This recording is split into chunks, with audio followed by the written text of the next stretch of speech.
Here with Pipsqueak and BB. Pippy. Oh my goodness. Okay, let me grab my glasses, which are right here. That will help. Come here, Pippy. Come back. Oh, Pippy, I got a cookie for you. Oh. How's everybody doing? Happy Friday. Thank you for hitting the like. There's 11 of us together right now. Oh, dropped to 8, but there's 9 likes. So that's a good thing. Look, we're sliding. Okay. I also have, oh my goodness. Here you go, Pippy. I also have my iPad, just in case that makes it easier to read. Pippy's running around. There he is. Pippy, come back. Hey, everybody. So first off, I just want to say thank you for joining the podcast. This isn't a podcast. This is a live stream. Are we calling anything that involves streaming a podcast? What do you guys think? Does this count as a live stream or a podcast? I guess it would be a podcast if I'm doing it regularly. But this live stream is made possible by my generous patrons, channel members. I'm breaking a sweat here. It's 90 some degrees, although right now in this room it's like 74. I just turned up the AC, so hopefully that will work. Pippy, you deserve a healthy snacker. Well, everybody does, but oh my gosh, Toby. Toby, here. You see this kid? You see this kid up here, up in the top corner? Pipsqueak. Here you go. That's what we're having right now. Oh, you can have one too, Bison. Goodness gracious. Now everyone wants one. Okay.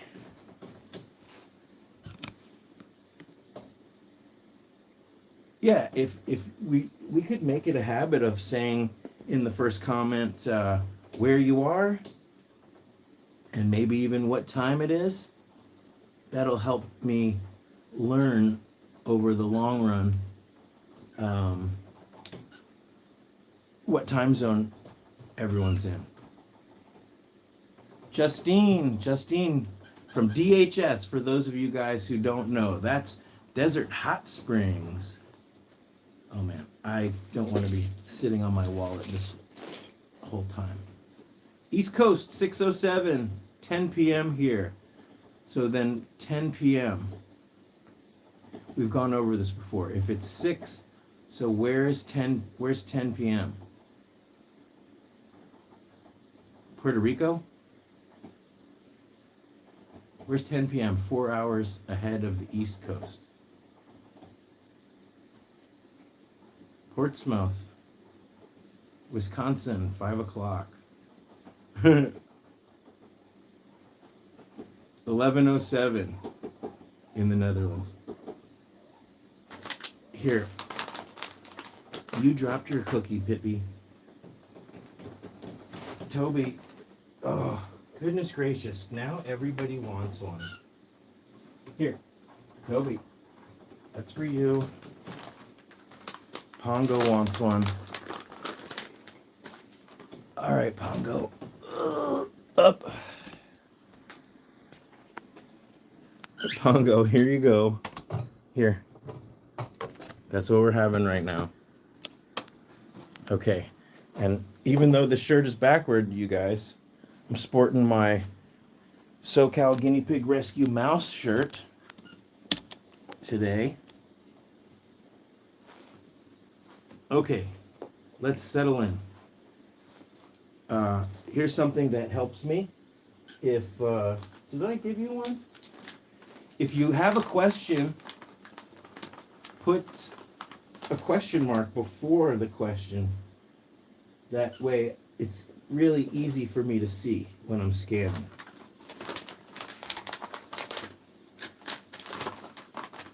Oh my gosh. I've gone through the whole bag of cookies. One for you, one for you. Cupcake, do you want one? He's like, I was sleeping, but I'll take one. Hugh, you can have one when I pull you out. Pippi, Pippi, come back. Pippi, come back. All right, where's your cookie? Here it is. Okay. All right, Poland. Wow. Okay. So let's see.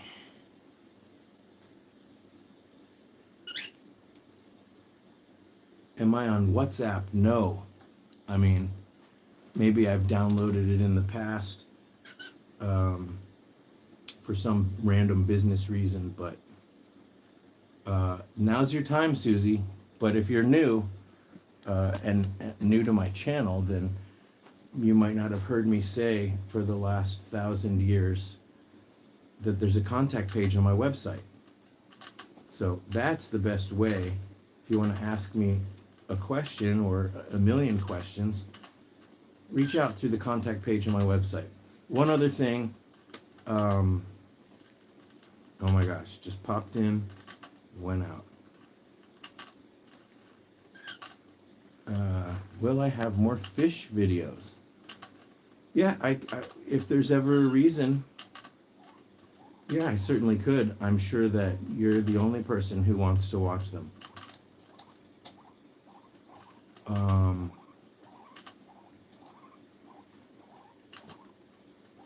Yeah, I don't remember what I was going to say.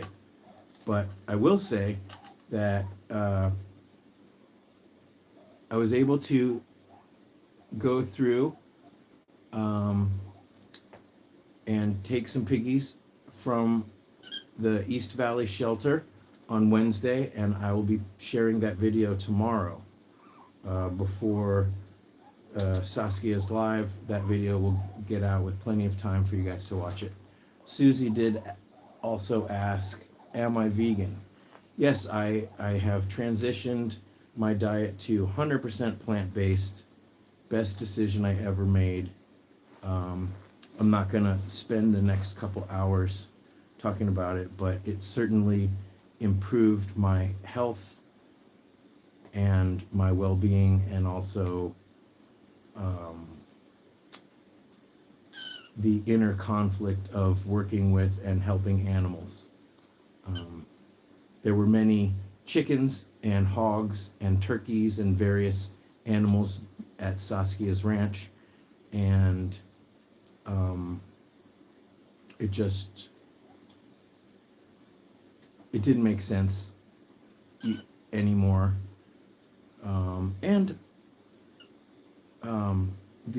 It's been my experience that the meatless alternatives are just as good, and in many cases so much better. But I've been drinking almond milk instead of regular milk in my cereal for so long. It doesn't spoil, it doesn't go sour, and I prefer the taste. But yeah, feel free to reach out if you ever had any questions about that or recipes or anything like that. Just reach out through the contact page on my website, and I could easily share my experiences with you. Thank you, Sarah.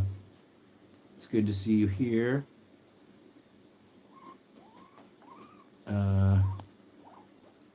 Okay, here's something that I've been thinking about that I'd like to talk about since Piggity's brought it up a little bit.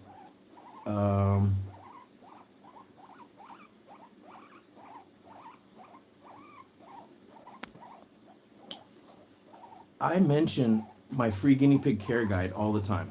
But by the way, if while I'm ranting and rambling, I miss your question, you just copy and paste it again.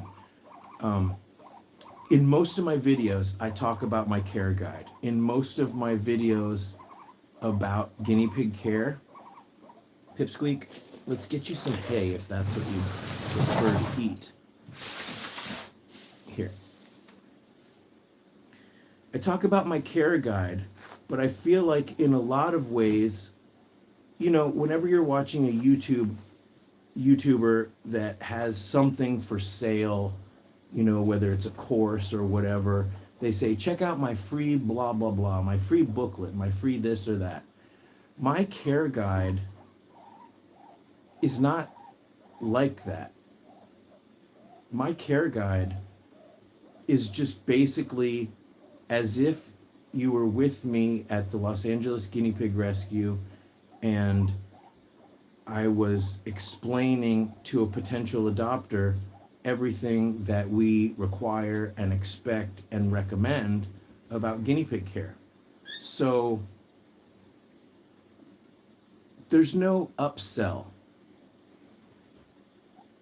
If you go to my website, yeah, I have some affiliate links to a lot of the products that we recommend and some that they sell at the LA Guinea Pig Rescue.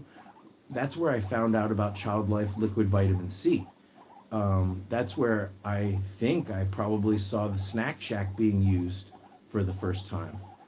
Obviously, that's Saskia designed the corner houses. And I designed my hay rack, which you can buy on my Etsy shop, because the Snack Shack was discontinued. But when I recommend going to my care guide, it's simply because that's a resource that I put together that's always growing and changing. And it is meant to catch people up. If you're new to guinea pigs, if you don't know what you should buy, what cage you should get, where to find the right fleece items. I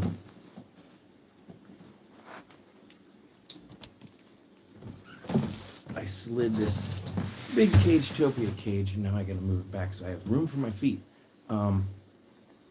Before I continue ranting, thank you, Sarah, for the super thanks, super chat. Right, that is you, isn't it, Sarah? Sarah Stardust 700. Yeah, that's true, Suzanne. That is part of what the Dunning-Kruger effect means. When they do surveys asking people about how much they think they know about a subject, so if they were to ask, like a physicist what they know about science, they might say, oh, I know, enough to get by. Whereas somebody who doesn't know anything about science might say, yeah, I know a lot. I know a lot about the planets. I know a lot about whatever. And the reason why that is because experts tend to forget how much of their expert knowledge is not common knowledge. Whereas people with a very limited scope on a subject tend to think that they know a whole lot more because they aren't even aware of how vast the subject is and how little they actually know about it. And it's easy to take that kind of stuff for granted. I'm actually in a situation right now, if you'll recall Bear and Marshmallow. Bear and Marshmallow were the pair of boys, beautiful abbeys. One was like a tan abbey and the other is a tricolor. And I rescued them recently from my local shelter. And they're at Laura's house being fostered right now. Well, one of the people at the Joshua Tree Animal Shelter, who she knows wants to potentially wants to adopt them. And I think that's amazing. People who work with animals, they already are committed, know and love animals. But if you work with dogs and cats and you're familiar with animals, you might not realize that there's so much specialized stuff to learn about guinea pigs. So I was like, have her read my care guide and check it out. One of the first videos on my care guide is 10 steps before you get guinea pigs. And that's really ask yourself, do you have the space? Do you have the time? Do you have the emotional commitment? Do you have the resources? You know, we all know veggies cost a lot of money. And so do pellets. And so do vet visits. What, Pippi? You want to go up? Okay, everybody is hanging out, munching right now. Pippi, I can put you in your racetrack. Yeah, Pippi's looking good. All day Wednesday when I was at the rescue, I was checking in with my security camera, and there was a period of about an hour or two where obviously he was napping, but I was like, he's not moving. And I was getting nervous. You know, when you have a pig, a senior pig, you're almost always expecting something. Ooh, this kid, look at how dusty my shoulder's gotten in the last 2 minutes. Okay, so we're gonna do this live stream for Toby.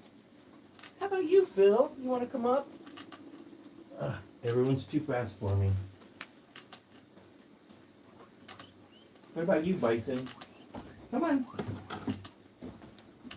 Come on. Bison. I got a cookie for you. Come here. Up. Ugh.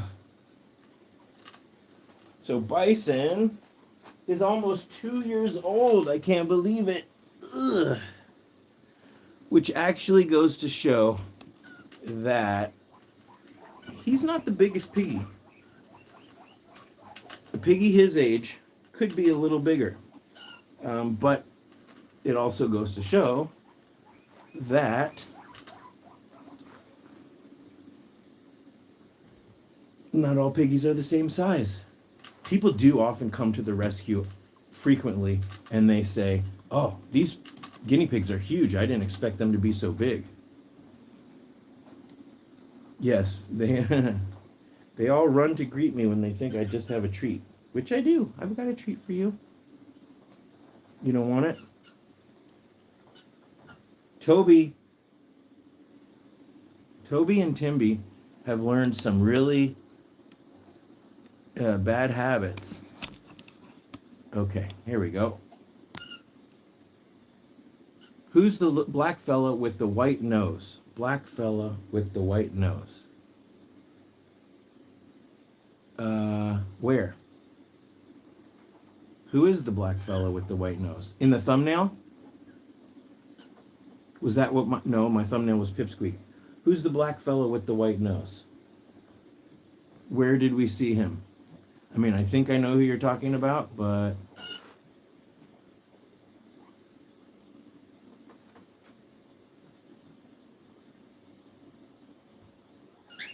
sliding up. Okay.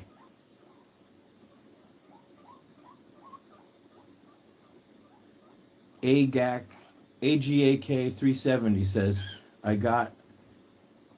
have a BB like yours I got from Bird Plus in LA. Is that a rescue? I really hope I didn't necessarily inspire you to shop.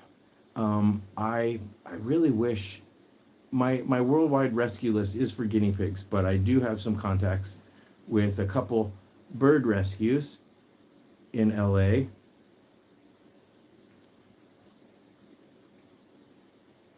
But yeah, birds, cockatiels are amazing. I did not anticipate this was going to be a part of my life, but I couldn't turn my back on this bird.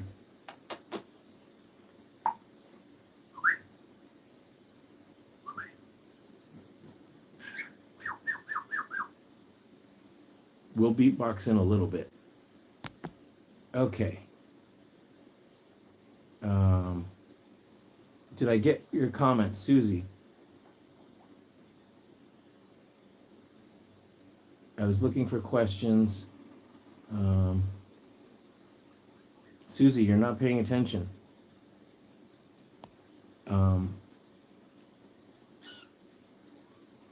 There's a contact page on my website. It goes right to my email. When I reply, then you can send me all the pictures you want. If you join my Patreon, we have an entire chat dedicated to sharing pictures of our piggies or any pets or anything you want, really. It's meant to be to share pictures of our animals, but you can share any family-friendly pictures you would like.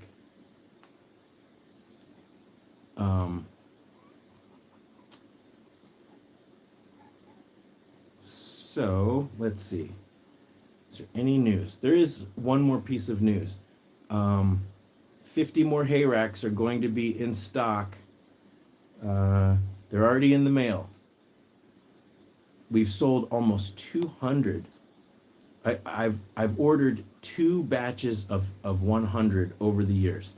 I've used some for myself. I've given some away, but we've basically sold practically 200 hay racks around the world.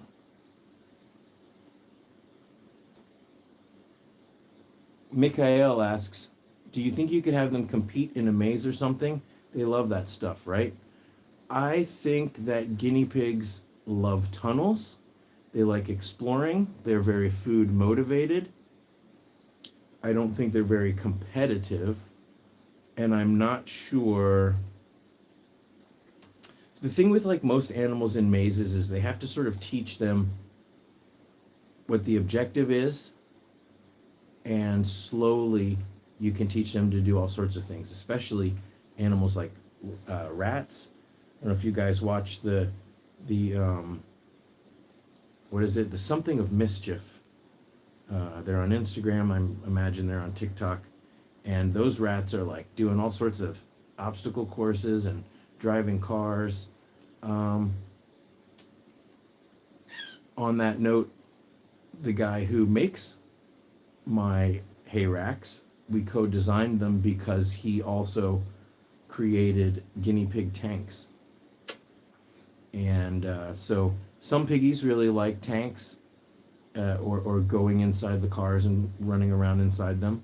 And some piggies don't really get it. I remember what I was going to say before. My internet's been kind of crazy over the last, well, really since even the last live stream. My internet has been kind of in and out, back and forth. And so if, BB, watch out. So if it gets weird, if it gets spotty or slow, looks good, let me know. And I'll try to switch it to the Wi-Fi or, do something to make it better than. But so far so good, it seems like. Okay, here's a big question mark because my thing wasn't refreshing. Let's see. And good afternoon, Kim. And hello, Ron and Amanda. Okay, here's a question. Oh, Sarah just ordered some guinea pig tanks. Yeah. You can't expect all your piggies to love them, but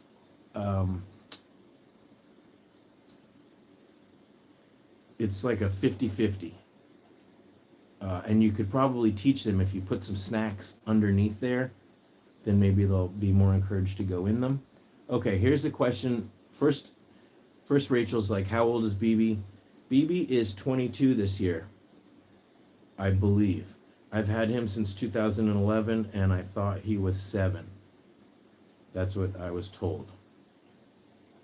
Okay, now, Suzanne says, do you take your piggies to the vet for wellness visits or just when ill or injured? Well, personally, generally, I just do like the health check regimen here. And I think that it is important to be comfortable doing like a home health check where you're basically, you look at the teeth, you listen to the breathing, you feel them over for lumps and bumps. You're also clipping nails, of course, and cleaning, doing bore cleanings, or checking the girls. You can check girls for stones, for signs of ovarian and hormonal issues. This is all you want. So I think there have been times where, yes, like, for example, Cupcake, I'm thinking about taking him. He's fine. These boys are over 5 years old. Their 5-year anniversary is coming up, which means it's been 5 years since I lost Mike. Which, that's a bummer. I know. But the reason why I might take him, why I'm thinking about taking him, is he's lost a little bit of weight, and he's sort of been hopping a little bit, which just makes me think that he's got arthritis. He is 5.5 years old, which is pretty common for a lot of piggies. You generally around 3, 4, you might even start seeing signs of arthritis. So if I was going to do a wellness check like that, I'd probably want to get an x-ray. The only thing that a vet could do that you can't really do, I mean, a vet could listen to the heart, and they know a lot more about what to listen to than we do.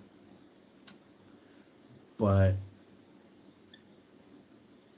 heart disease often manifests itself as breathing issues. But an x-ray and listening would tell you a lot if there was potential heart issues. A vet can look at the teeth. They can look at the back molars. Of course, we can look at the incisors pretty easily. I'll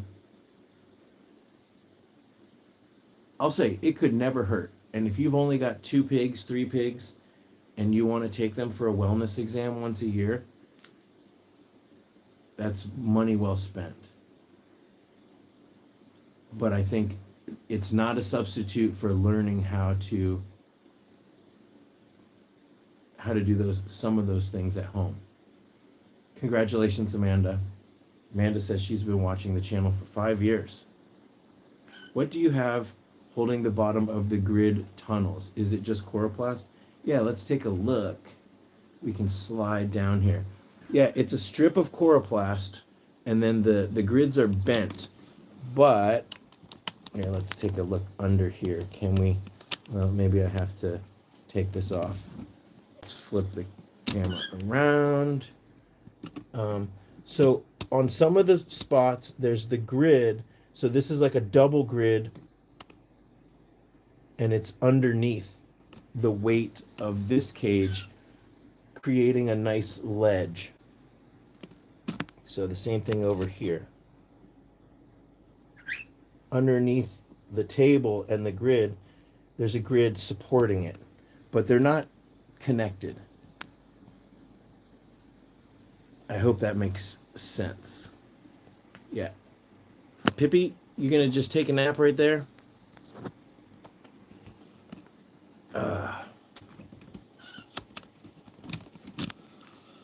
Yeah, time flies when you're having fun. Michelle's in the house. Hey, Michelle. Okay. Are you sick of me? Are you sick of me? Huh.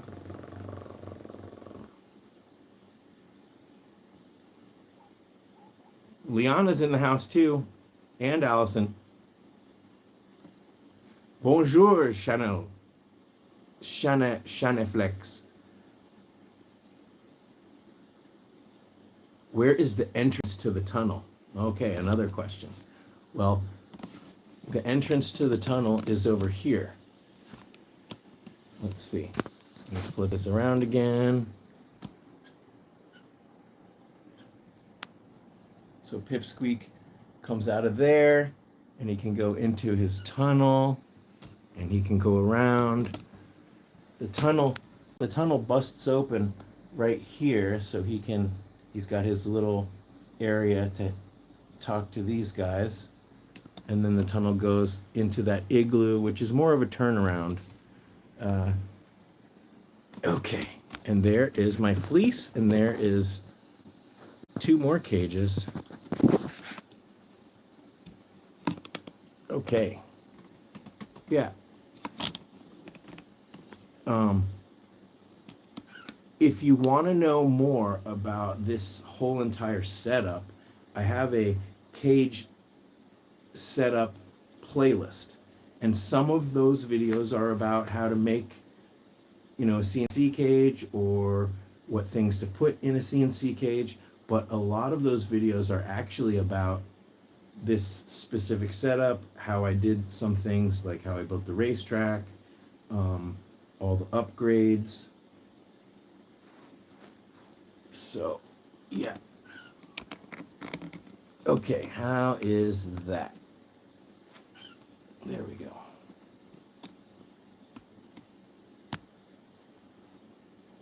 Michelle says, the girls love their Critter Colony Club enclosure. I'm so happy to hear that. I am loving mine. In fact, on Wednesday, somebody came to the rescue. I talk about this in the video tomorrow, but somebody came to the rescue, and they had just bought one of these plastic ones, the acrylic ones, but it was the small grids, and so it was only an 8 square foot cage, and it was like $100. And so I said, and it was supposed to arrive that day that they were picking up their trio from boarding at the LA Guinea Pig Rescue. And I was like, when it comes, return it and get this one instead. And I got them into a critter colony, which is 10 square feet, and they might even expand with the expansion pack. So I was like super stoked, because they all look the same, if you're not paying close attention, but I'm really happy with the guinea colony habitats. So Critter Colony is the company, or the brand, I guess, and the Guinea Colony is the name of the actual enclosure. And they do have a roof now. You can get an optional lid, so if you've got other prying pets. Now, I'm not sure if it would prevent rabid Rottweilers from busting into it, but generally speaking,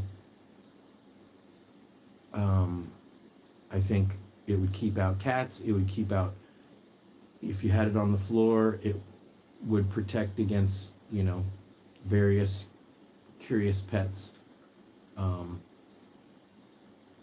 And I think that they also solved that problem very elegantly.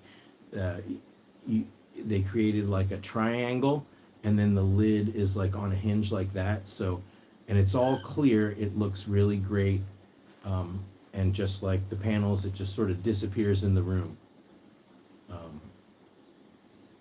I'm just really happy with the quality, but also the way they go about solving problems. And they've been very open to feedback.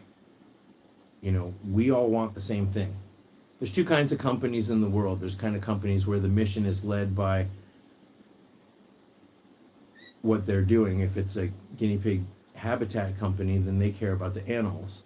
There's other companies that care about profit, like Petco. Petco. I want to say, hey, Becca. She said hi. And Maria's in the house. She's making guinea pig donuts and furry beds. She's starting fall. Wow. Yeah. So Maria's in the southern hemisphere, so everything is in reverse. I really actually have come to enjoy the winter time. I love the spring and summer. I saw my first big lizard. Well, it was a baby desert iguana, but these desert iguanas can get this big. And I saw a little one, but definitely a desert iguana. So I got to keep my eye out for those roadrunners. We have roadrunners here. And as I love all animals, but this roadrunner, I got to chase him away because he likes to try to eat my lizards. And that's not cool either. There's acres and acres, miles and miles of empty desert. But here we are a sanctuary for all animals. So, yeah, Michelle says that the critter colony customer service is unbelievable. That's just because it's just two people.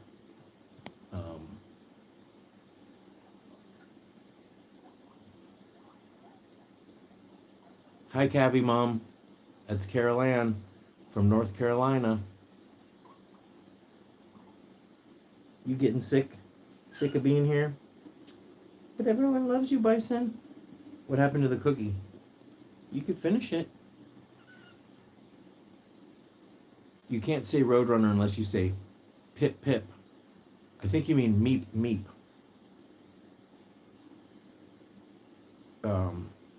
Yeah, these Roadrunners are very smart and very good at hunting.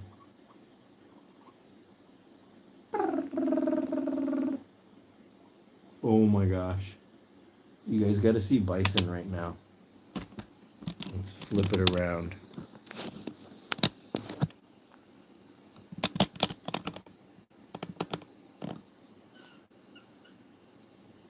Bison! Why did I say Bison? Bengal. Oh my God. Bengal. I'm starting to turn into a grandpa where I mix up names.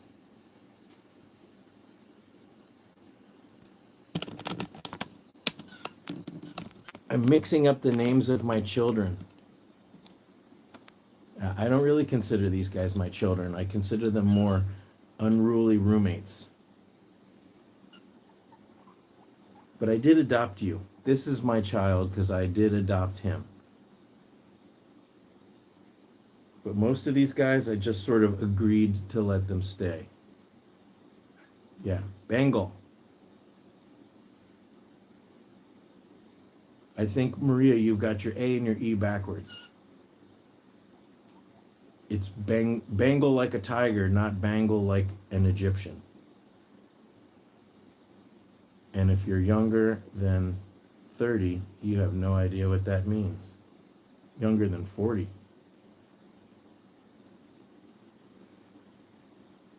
Have the Bengals came back? Have they had a comeback? Are ants attracted to hay and pellets? Will they attack my pigs if they get in their enclosure? That is a very excellent question. In my experience, the answer is luckily no. Depending on where you live, like here, there are certain seasons of the year where the ants can be very aggressive. Not towards me, not towards the animals, but towards finding food. And they do, I'm looking at you, they are attracted to seeds. So as long as you have appropriate guinea pig food that doesn't have seeds, you should be okay. They might be attracted to some random treats, but hay-based cookies and things like that, probably not. So that would not be my highest concern. And because I live like basically in a wild piece of desert, I don't like the idea of putting lots of poison. Now, ant poison and bug poison is different from, like, I would never put rat poison or anything like that. Please do not do that. There's a lot of animals that eat what you're trying to poison, mice and rats and things like that.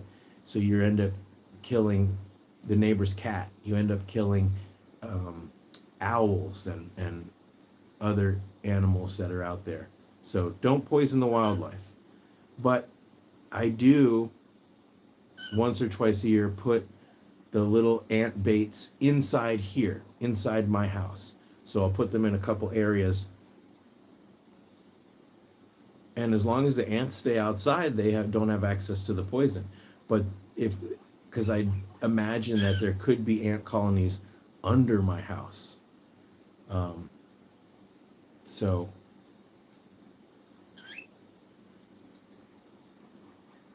yeah, now it doesn't hurt to have your piggies up on the floor. This is actually kind of a funny thing, and I got video of this, kind of a coincidence. Today I was cleaning Werner's cage. Werner's one of my temporary guests, and I do layers. So I have a layer of fleece and then little fleeces that I can peel off. And the big one I don't have to wash as much. But I lifted it up to sort of kind of shake any stray poops into the middle to make them easier to get up. And there was a scorpion under the fleece. Now, obviously, this scorpion did not pose any threat because he was under. Could he bite and kill the piggies? Maybe. Or not bite, sting. But would he? Well, he didn't. So, I did get video of the scorpion. If I can do like a kind of one of these, maybe that's going to be a good clickbait video. We'll see. So, but I did get some footage of that, and I just put him on a dustpan and put him outside. The biggest threat, the biggest danger is that the scorpions, they come underneath the door. But the biggest threat is to them, not to me. It's me walking around barefoot in the dark and accidentally stepping on them. You could step on them or near them and they might sting you. It's my understanding that the scorpions out here, it's not like a rattlesnake bite. It's not fatal. It just sucks. But I'll probably have to Google that since it is scorpion season. But I've had scorpions in here all the time, and I just get pretty excited. Once I've been living out here for full-time 7 years. I got this house 10 years ago, but didn't actually live in it until 2017 for a few months. And then I went back to Culver City for a couple years, and I didn't move out here full-time until 2019. But in all of that time, only one tarantula. If you go to my Instagram, I think it's I think I posted it on my personal Instagram, but I've only seen one. I see a lot of evidence of tarantulas. Oh. Yeah, Liana, who is one of my neighbors, stepped on one. Oh, it stung you? Did you die? I guess not. Wow, you stepped on it, but I imagine, scorpion versus foot, the foot's going to probably win. Bird, you're getting me so dusty.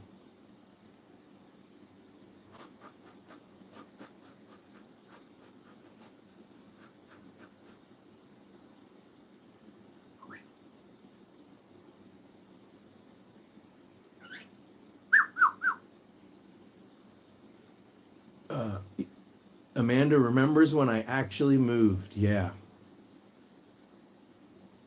It was basically when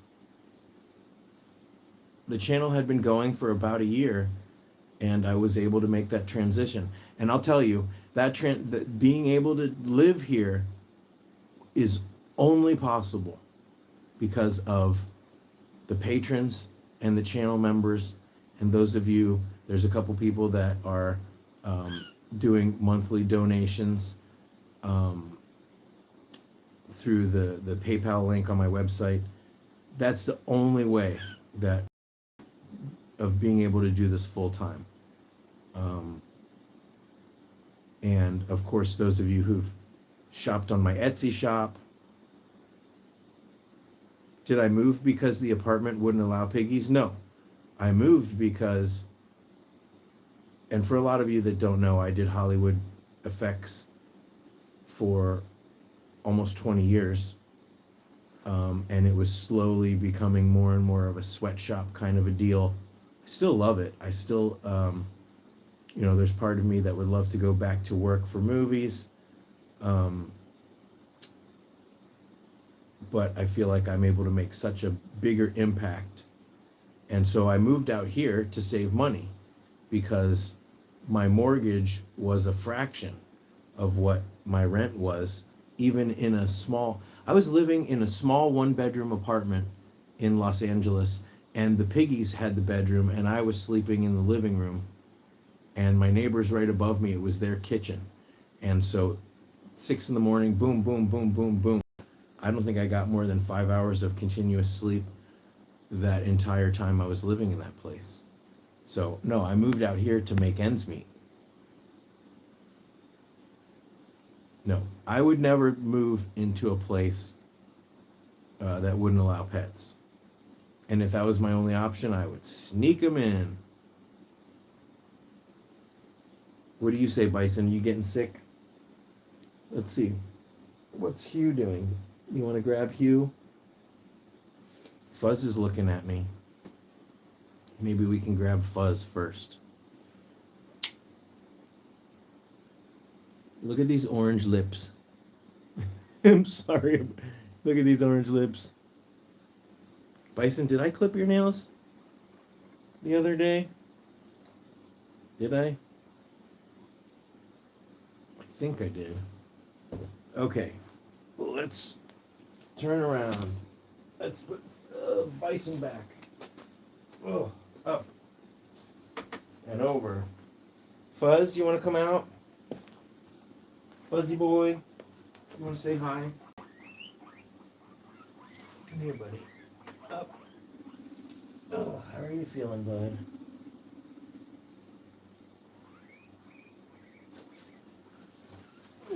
The second I stole Fuzz from the pig room bed,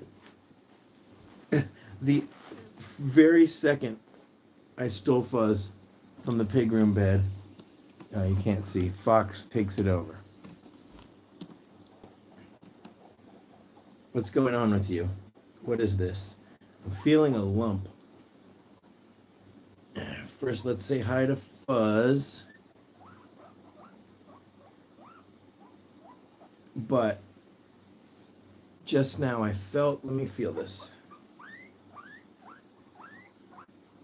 Okay. I feel a lump right on his belly, and I am 99.9% certain that it's just a fatty lipoma. It is right in the middle of his belly, probably above where his belly button would be. And it moves.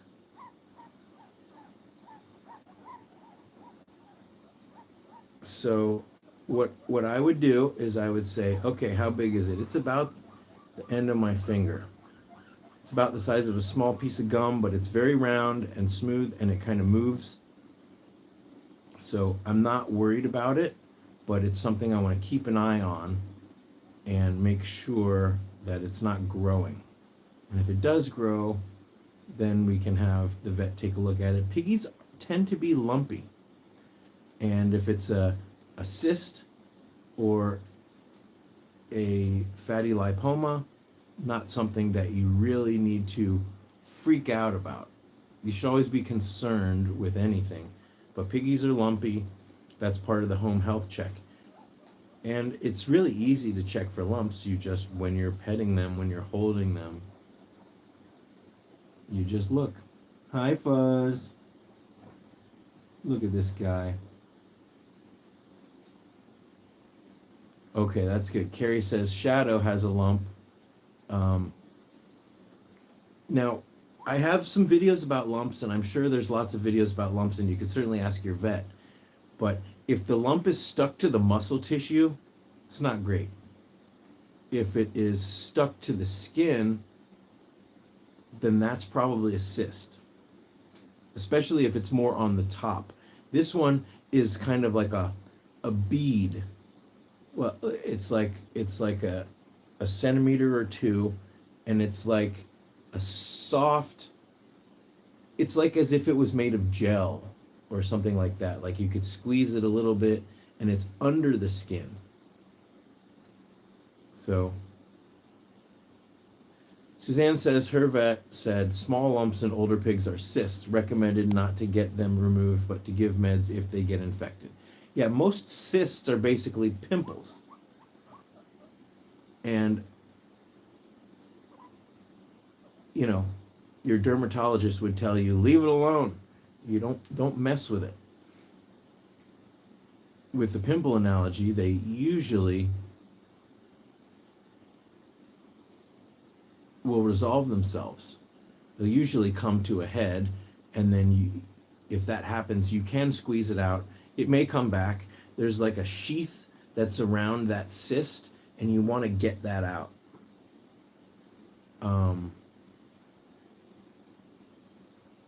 Cysts very rarely get infected.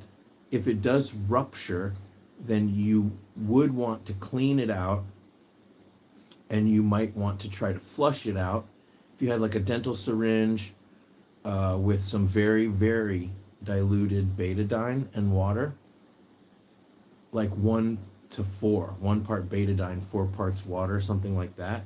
Very, very diluted. You could even use saline first to kind of squirt out, or even just water, tap water. Remember, tap water has chlorine in it, and that prevents funky stuff generally from growing in it. I use filtered water. This would be an interesting experiment.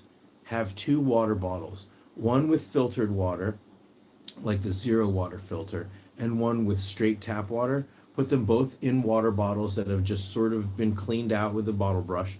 Put them both in the sun and see how quickly they grow algae. I would not be surprised if the filtered water one grew first, because it's, at least zero water takes a lot of that chlorine out, most of it, practically all of it. That's why they call it zero water, because there's nothing in it but water. Not even minerals. It takes out all the dissolved solids. Oh no, but you need your vitamins and minerals. Yeah, that's why you eat vegetables. Like, oh, we can't, if we remove all the vitamins, all the minerals from our water, then where will we get it? Like in one bite of whatever you eat. I guess. I'm not a scientist. Yulu says she had a very lumpy lipoma boy, and there was never any problems. That's good. That's basically how it should be. Okay, I'm gonna tilt this up higher and then down more. Does that help? Then I can be closer. Fuzz! Are you sick of me? Everyone's sick of me.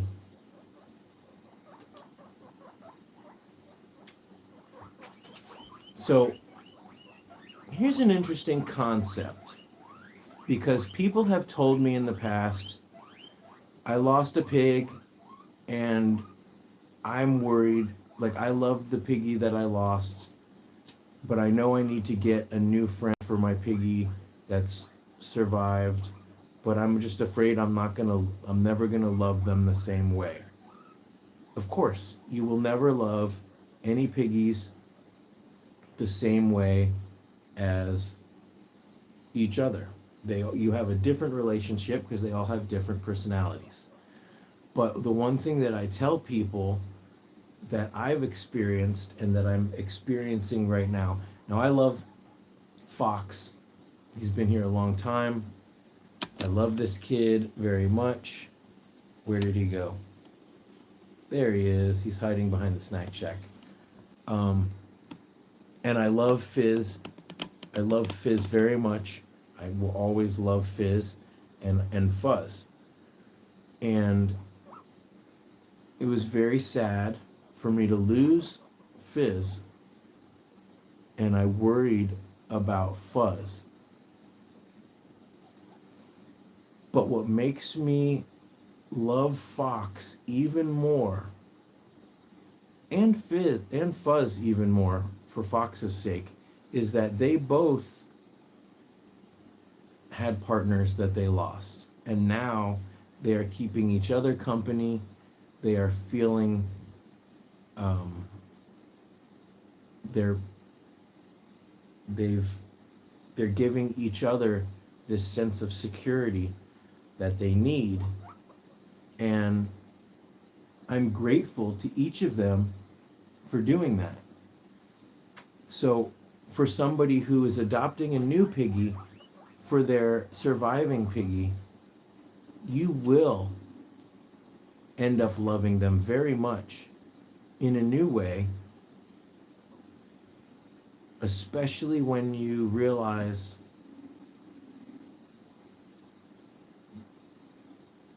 that they've become a great companion to your surviving piggy.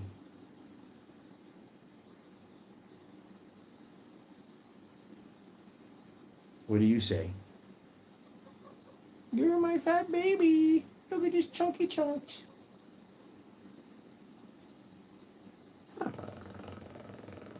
Ow! Did you just nibble me? Yeah, this is not the best view. Let's slide it down. Let's tilt it back. Let's push this thing back a little bit. Ooh. Guess who taught me how to sew for my piggies? Not me. If you want, Lucy's Cozies. That would be Yaniri. Cavi Mum, go to my latest playlist, my latest videos playlist, and watch the most recent bonding video between Fox and Fuzz. Yes, Fuzz lost his cage mate Fizz, and it was a complete surprise. I did not expect that to happen. I know that they're getting up there in age, but it was a complete shock. But after that happened, I didn't know if he was ever gonna find a buddy. And Fox is not necessarily the most easy piggy to get along with. He's gotten a lot of fights with a lot of pigs. But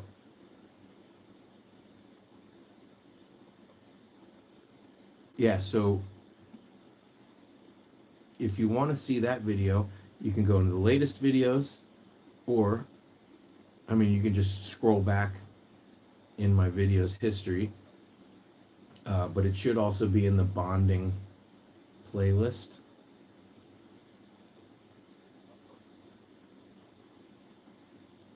So yeah, I wanted to say hi to John from Toffee Apple Studios.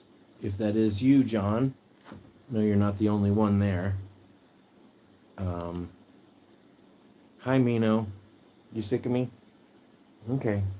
Okay. We're going to do like a little Operation Fuzz Drop. Okay, here, you get right there in the middle, and then we'll boop, boop, boop, boop. Let's get you up and over. There we go. Operation Fuzz Drop. Operation Fuzz Drop successful.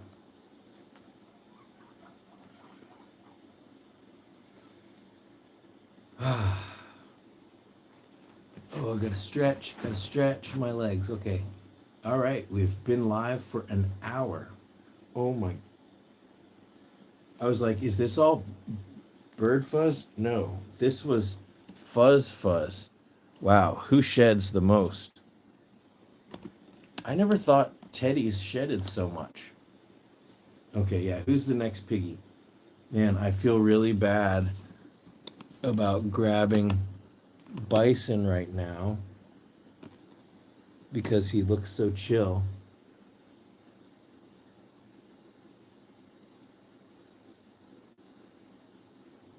Everybody looks pretty calm right now.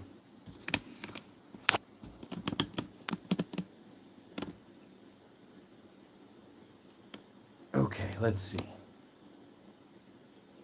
Am I not in the center? There we go. Bison, he woke up to go get a drink of water. Bison!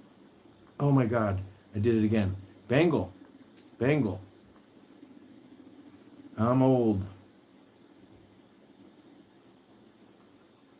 BB, you're lucky I remember your name. Yeah, look at this. Look at this. I'm like a regular Sean Connery over here. Bengal, you want to come up for a cookie? Oh, you little punks. This is what I have to deal with. And I can't reward them. Oh, he found the cookie that already was in his cage.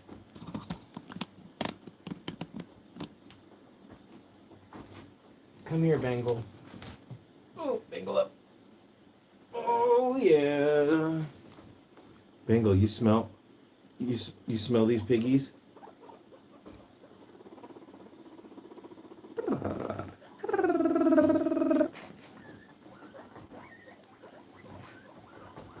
So thank you, everybody. Will I be doing a live stream regularly? I'm going to try. I can't guarantee at this point that it's going to be every week. And I'm thinking about switching up my schedule because it seems like a lot more people are watching YouTube on the weekends. So let me know. My usual schedule has been Monday, Wednesday, Friday. I drop my main videos.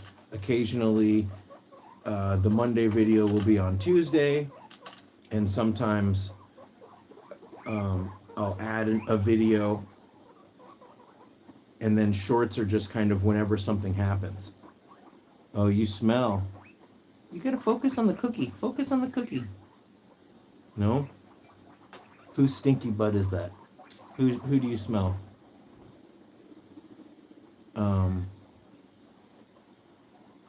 If I only made, I'm not doing this, but if I only made one video a week, excluding live streams, what day and time would you want it? Now, for me, it's 10 a.m. on Pacific time.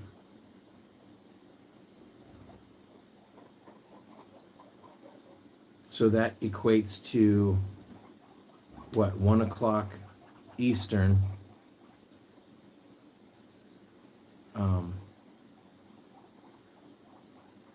You know, most people are missing a lot of my videos, and I think I talked about this last time.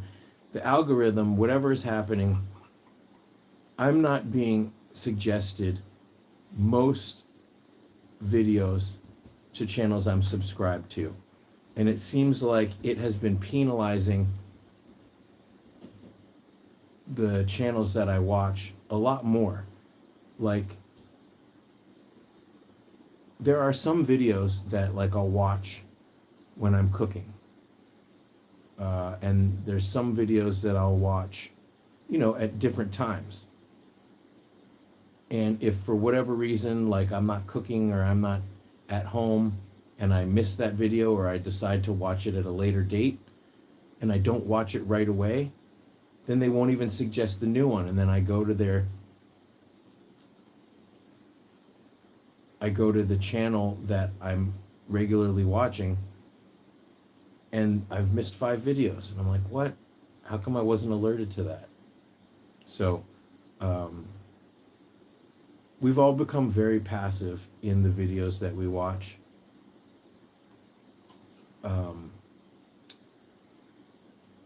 Remember, there used to be a time when,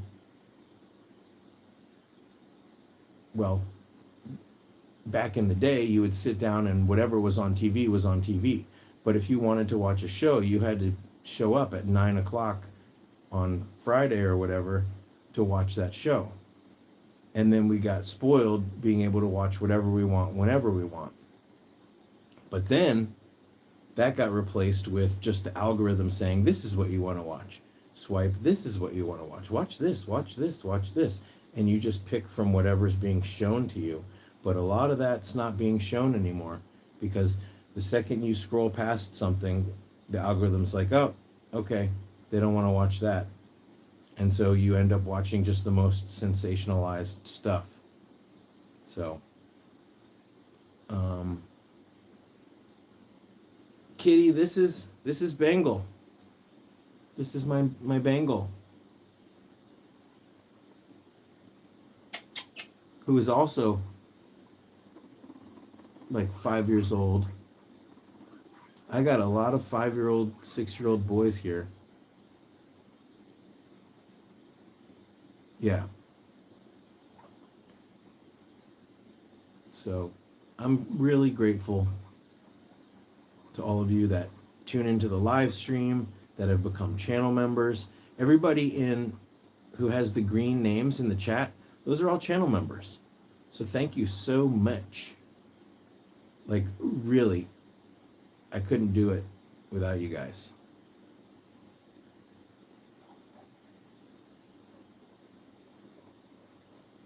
Yeah. Toffee Apple Studios, that is you, John, right? Says that they put on long form videos when they're doing chores. Me too. I just discovered, the news is very depressing and very angering. And I like to keep up on current events, but there's only so much of that where you gotta unplug. And I've discovered there's a number of really awesome Star Trek related podcasts. And they're about an hour or 2 hours. And so I've been watching those or listening to. Amanda says, I don't know why I'm not in green yet. Yeah, I don't know. Maybe something lapsed. Oh, look at that. Thank you, Shanta. A member for 7 months. How are Fuzz and Fox doing?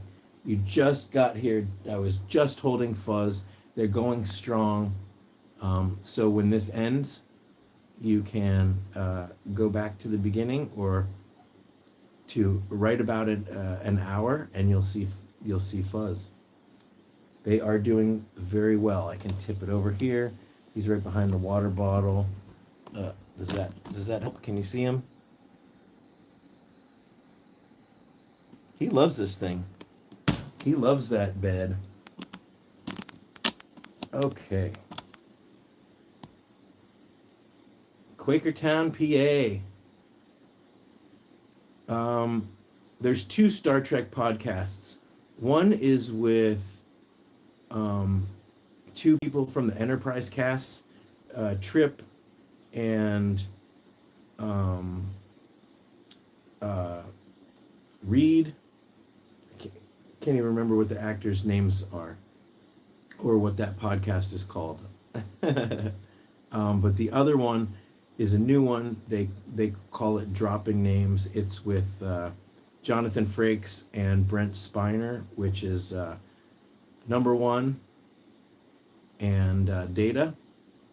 And that one's sort of like an insider kind of. They talk a lot about all the famous people that they've met and schmoozed with, and they talk about Star Trek. But you know what? I could listen to any random person ramble for an hour. It is better than a lot of the news lately.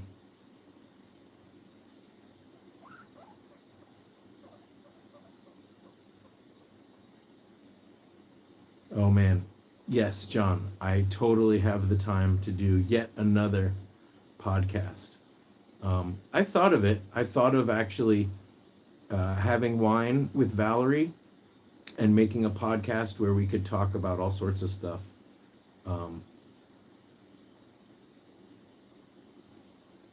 We could probably bust something like that out if it wasn't live. Maybe I'll make a poll. We should put it on on her channel so she can get her watch hours up so she could monetize. BB's sitting so quietly. I'm surprised he's not squawking. Suzanne, well, you're the only one who thinks so. Wine with Valerie would be epic. Oh, I have wine with Valerie. It's just whether or not we would, and it is epic. I just don't know if we would record it as a podcast. What are you smelling?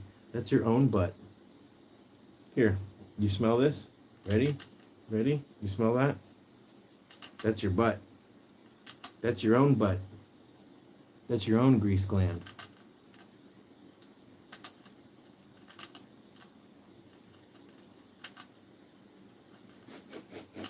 He's got a stinky pocket, but his grease gland isn't stinky. And as long as he doesn't flare his pocket out, yeah, well, my number one priority and my number one job is taking care of the animals and volunteering and, you know, jumping into action whenever there's a situation. But raising the funds to pay for that. So, BB, if a podcast, and that's it. If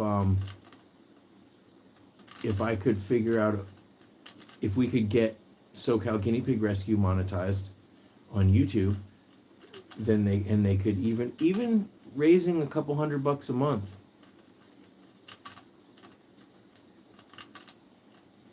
That would be worth it. I know she wouldn't want to be on video. She hates being on camera. It saddens me that animal rescues are always struggling for funds. Well, that's because the priority of our civilization is to throw animals away. It also has to do with, you know, there are lots of grants and things, but the people running rescues are way too busy to do that. And they would have to pay someone.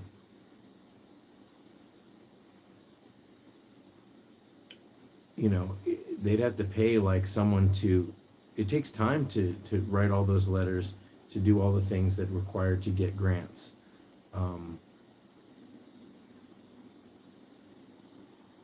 That's why I'm so grateful that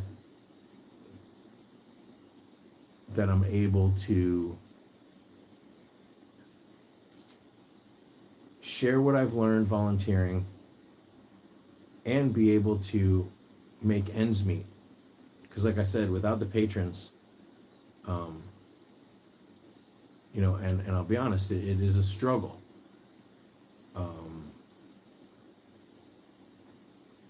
But I live out in a rural area where my cost of living is much less, and I eat very simply, and generally speaking, I don't have expensive tastes. But yeah, the veggie bill is high. BB, what are you looking at over there? I think it's just more comfortable for him to sit this way. BB, you want to go on the other side? Come on up.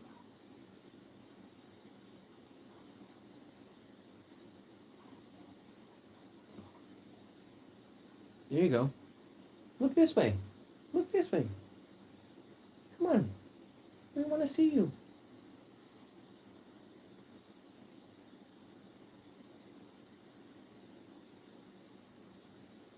Yeah, we like taking the piggies when the weather's nice. There's a heat wave going on right now, but I hope this summer we will get back to the beach with some piggies.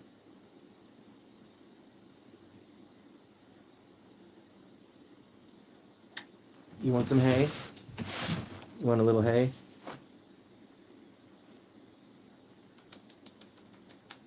You want some hay?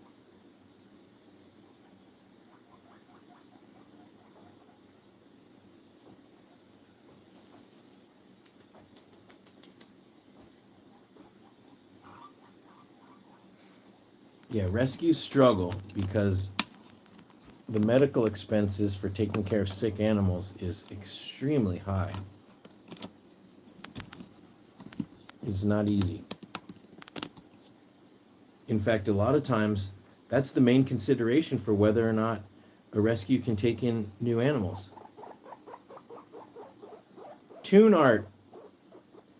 You got it. You caught it. Oh my gosh. Look at this pancake. An angry pancake.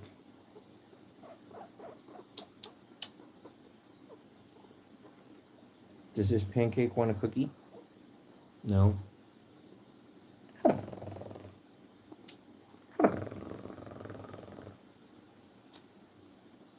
Here, pancake this way. No one wants to face.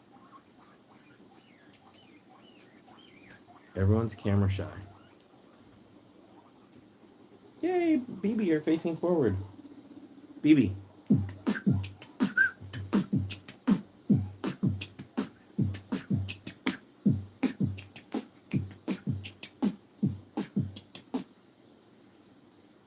You're not getting funky yet? What do you say?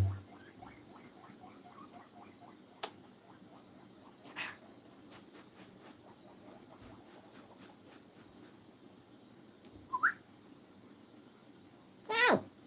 He bit my nose earlier so hard.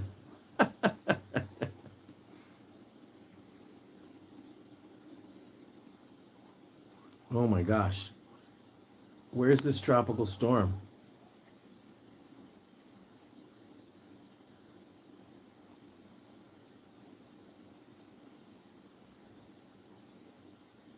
Yep, this is Bengal.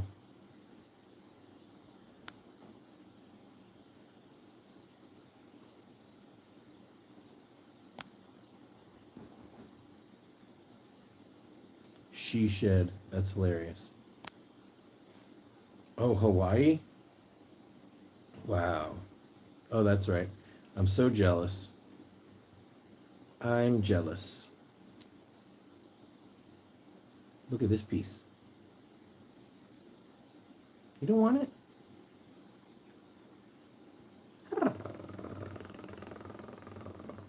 I wonder if that tropical storm is going to come our way in a couple days. So yeah, if you're just joining us, there will be new hay racks in stock in about a week. Probably less. They're in the mail. They're on the way from Connecticut to here. They've already been made, and they're on the way. What do you say, Bengal? What do you say? Don't bite me.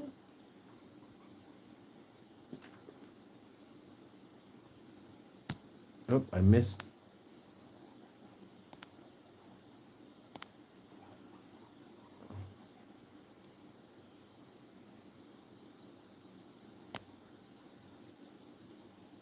Thank you, Helen. Helen has one of my hay racks. Tune Art says her girls. Tune Art says my girls love the hay rack.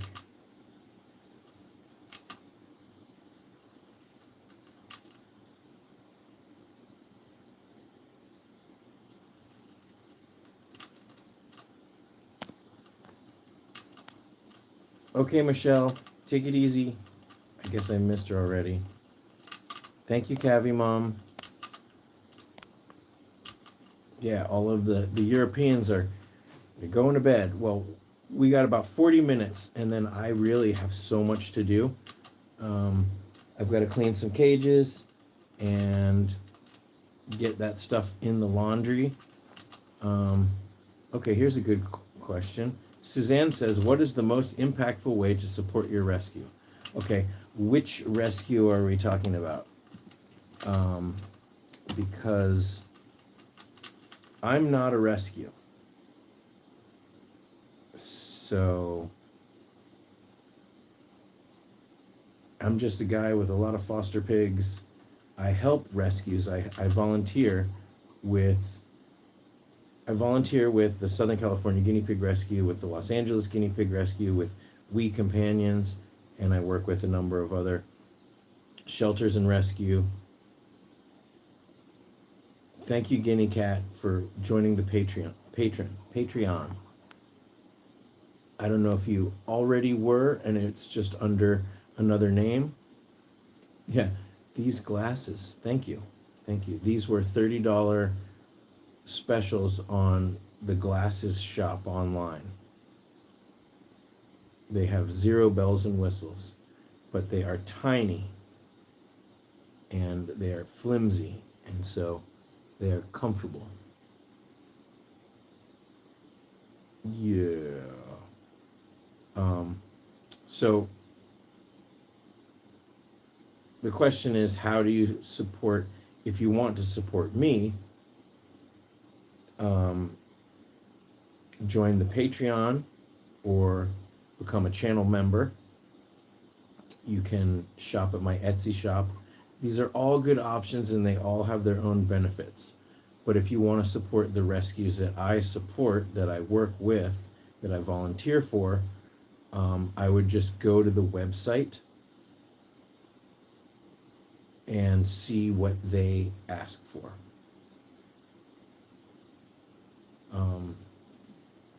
The easiest way to support me is to like this video. To watch. If you're going to watch a video, watch the whole thing. The biggest killer of videos is to only watch half of it or less. If you've got to stop it, going back and finishing it later helps.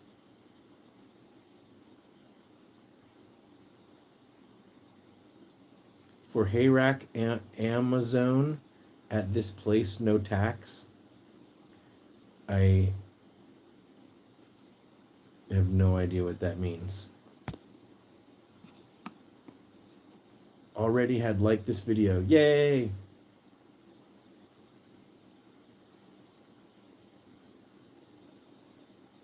Yes.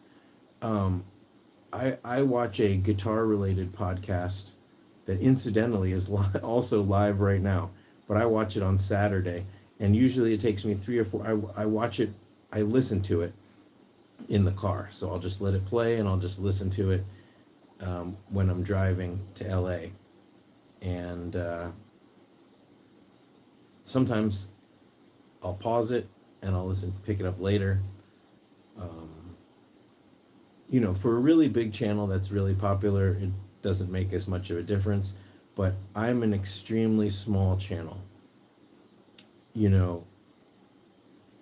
Less than 10% of my subscribers watch my videos regularly. Because there are people that may have found my channel, learned about guinea pigs. Those guinea pigs have lived and died many years ago, and they never unsubscribed. Which is fine. You don't have to unsubscribe. But it's about watch time. It's not about subscribers. It's not even about views. It's about percentage watched and overall watch time. That's all YouTube cares about. And the only reason why I care about it is because the more watch time, the more money I can earn on YouTube, the better I can support the animals, and the more I can, very, very frequently, someone will send me a donation, and then in the same day, I will see a fundraiser either on social media, or I will find out about somebody that I've been working with in the past, and I'll send them that money. I support other rescues through the support that you give me, and I'm so grateful to be able to do it. I've sent money to like the hamster rescue recently, a number of all the time. It seems like every time I go on Instagram, someone's asking for money, and I'm so grateful to be able to. Oh, Phoebe, you hear that? Can you guys hear that?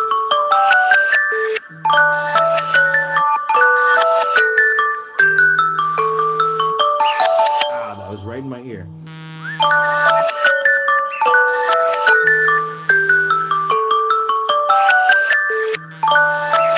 That alarm is telling me I got to go to the post office, but I'm not going to make it. I'll just, well, the UPS store. I've got to drop off a package, but I will do that. Sorry, guys. I bet that was probably really loud. BB loves that song, though. Fuzz slept through the whole thing. He's right behind. He's behind the water bottle. It's very unfortunate.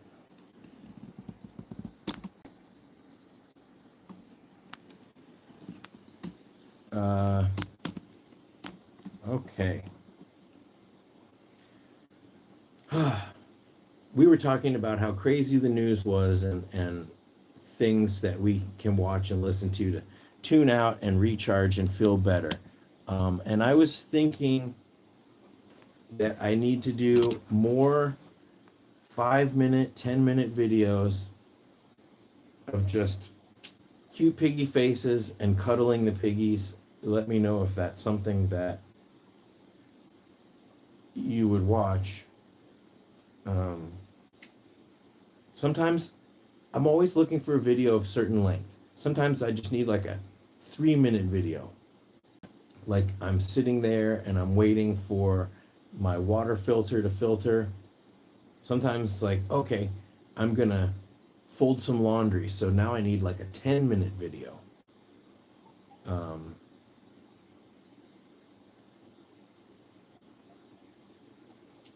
But guess what? Sunday is Hugh's, I think it's second gotcha day. Hugh. That's Hugh, right? this little white pancake right there, that's Hugh. So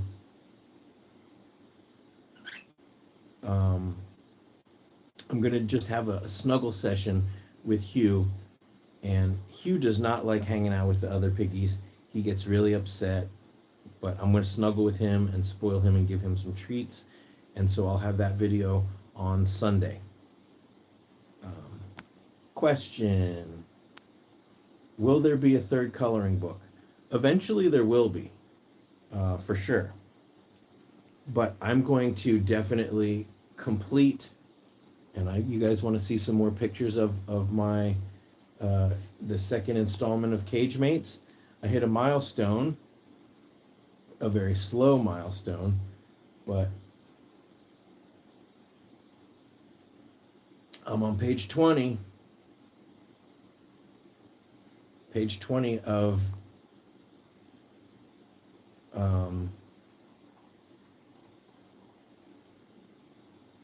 the second Cage Mates book. There's a lot of spoilers here. Let's see.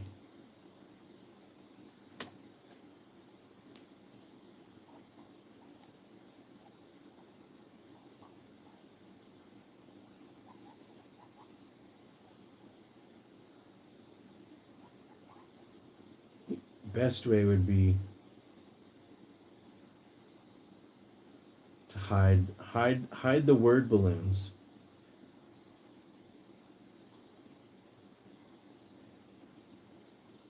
Hide the word balloons.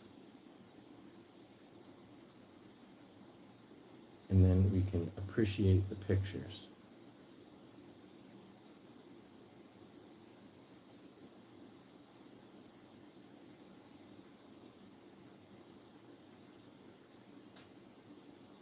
Who just sneezed?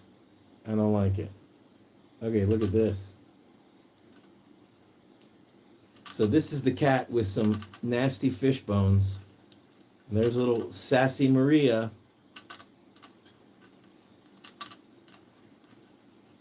Why is Gio so mad? I know a lot of you guys could care less about... Oh, get your... I know a lot of you guys could care less about the illustrated books. And that's cool. That's cool. Here's the first page. Giving the joke away a little bit. Don't jump. Hey, hey, Bangle. Bangle, where are you going? Ah, Bangle. All right, we'll let you go. There he goes. Okay, best length is 9 minutes. That's very specific. The optimal length for higher revenue is often between 7 and 15 minutes, as this promises the audience engagement, Google says. Well, I don't know how much Google, especially Google AI, knows about it. The longest video that you can get someone to watch, the better, if you have ads in the middle. Yeah, maybe he wanted to go pee. He did just go sit. But you know what? I'm not going to argue with you about Google Analytics. Did you just go pee in your house? He did poop. Oh, let's switch back. And now he's messing with Phil. Okay.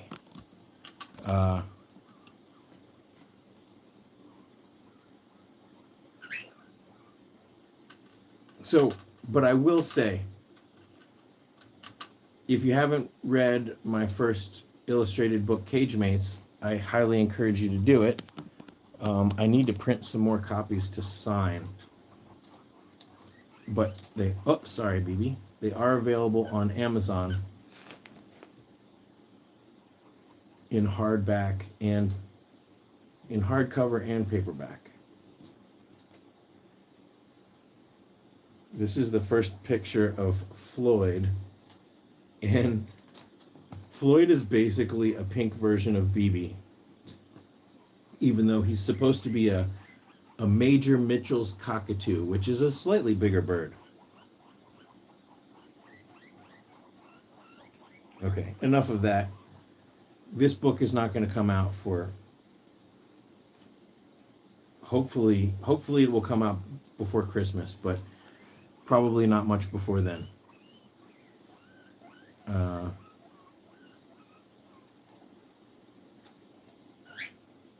Yeah, Maria the Aussie, that's right. No, Floyd's the Aussie. What are we talking about? Please, do you have a white and brown boy guinea pig here? Never lose hope, the body can heal. Please, do you have a white and brown boy guinea pig here? Yeah, I guess. I mean, are you thinking of a specific one? What do you mean? What's the question? I don't understand the question. Yeah, look, this is Mouse. She's white and brown. Valerie drew this. Hey, do you have any male guinea pigs that are white and brown? Never lose hope, the body can heal. Are you looking to adopt? I don't understand what the question is.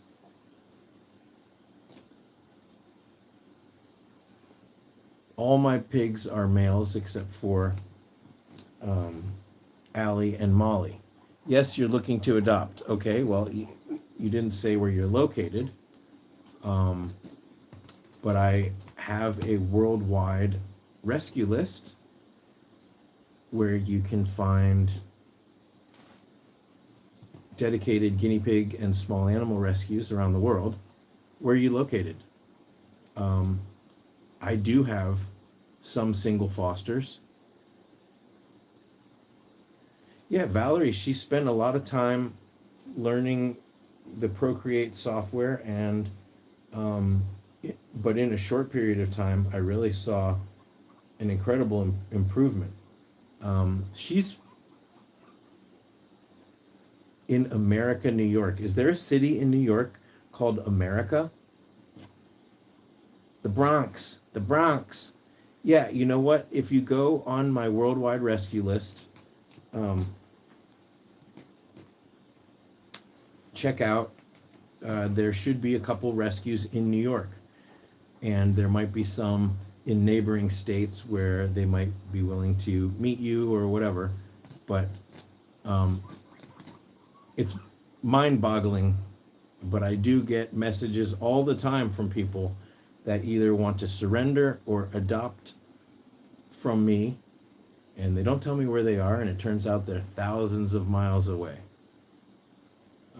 What is the website for the Worldwide Rescue List? Never lose hope, the body can heal. Thank you for being a new channel viewer. My website is scottysanimals.com. The homepage it's a hub for all of my resources. There's a free guinea pig care guide, and if you scroll down, there is a worldwide rescue list and a worldwide vet list. I am in California. I'm in Southern California. Now, it's very specific that you said you want a brown and white one. I would say take a step back, open your heart, and you can find the right piggy for you, but I wouldn't necessarily do a search based on just colors. If I had any requirements for a guinea pig, I would say, well, first of all, guinea pigs shouldn't live alone. So if you're trying to find a single to bond with another one, then maybe age or temperament is a consideration. Okay, your daughter wants that color. I get it. This is a really great opportunity for you to instill compassion and understanding and patience. Now, I will tell you that most piggies, if you want a brown and white piggy, there's tons of brown and white piggies there. But I would also say, first of all, remember, guinea pigs should never live alone. I really encourage you and her together to read through my guinea pig care guide and start learning, and watch the video 10 steps before you get guinea pigs. Make sure that guinea pigs are actually right for you. The way they are presented in a lot of media is completely wrong. And also, this is your guinea pig. I don't care how old your daughter is. She's not going to clean that cage. Not regularly. She's not going to be able to spot common illnesses. She will be devastated if the guinea pig gets sick and dies. And it's up to you to learn about common illnesses, spot those common illnesses, have an emergency fund ready in the inevitable event that they will need a vet. So I would work with a local rescue. Yes, I am really grateful that you've started this journey.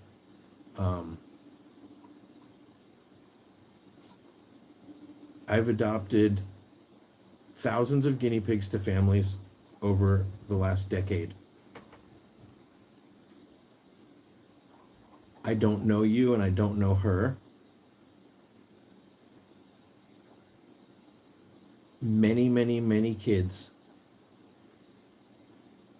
will completely lose interest in their guinea pigs within the first year. And that often comes because they haven't learned enough about piggies. They don't interact with them regularly. Yeah. So never lose hope. The free guinea pig care guide is basically as if you were coming to the Los Angeles Guinea Pig Rescue for an adoption appointment. I share everything that I've learned, everything that I want you to know before you adopt. It's really deep. You could read through the care guide in 30 minutes. There are videos embedded. Distilled water is the best, healthiest. I don't agree.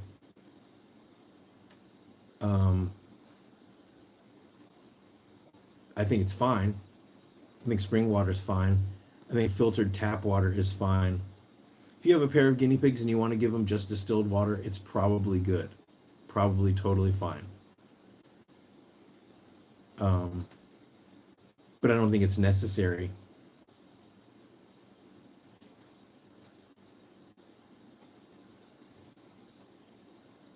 It can't hurt them. But I don't think, I think filtered tap water is also fine. Now, there may be an argument that says dissolve solids in the tap water if it's not, yeah, I agree.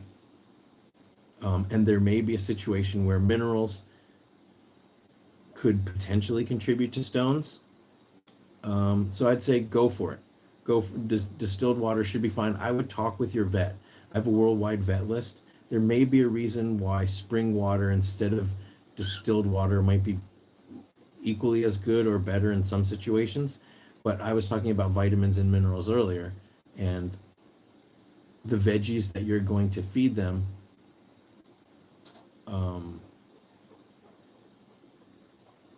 are going to replace any of those vitamins or any of those minerals that could be lost. So yeah, I think that's fine. The zero water filter is essentially filtering all dissolved solids in a similar way as distilled water. But yeah, that's fine.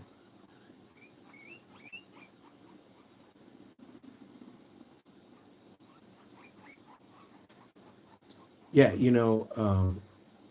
surprisingly, Oakland has some of the best tap water in the country.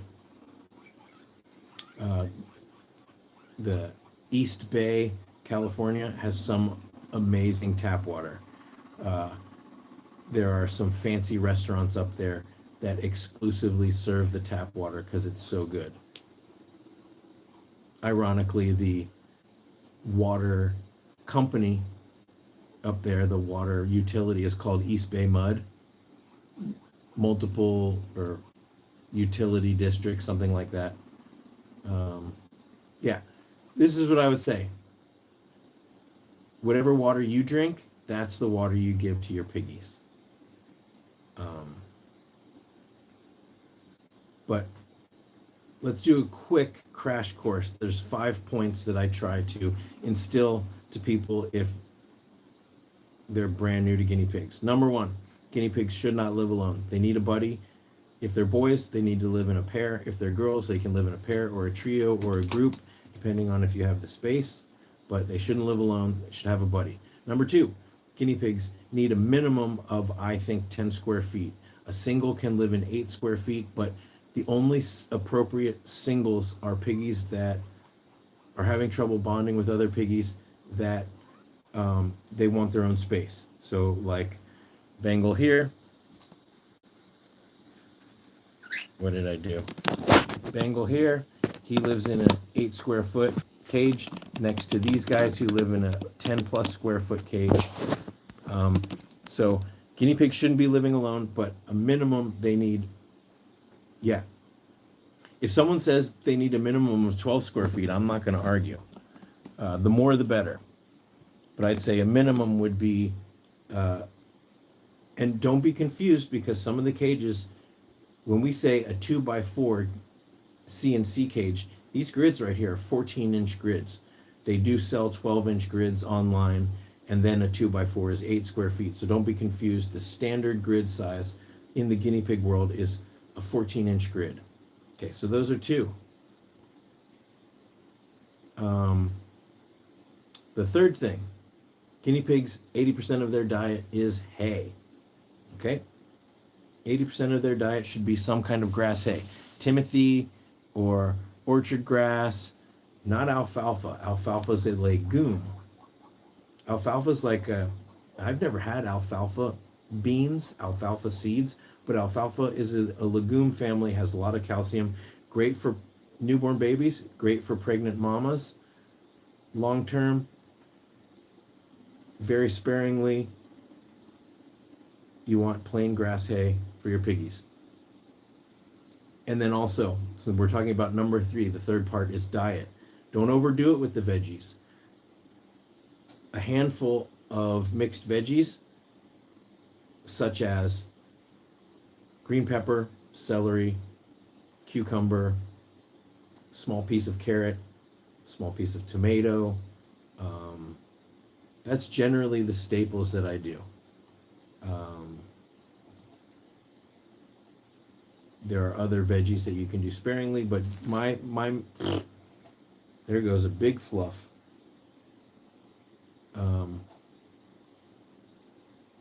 My main staples are green pepper, celery, cucumber, and then of course one piece.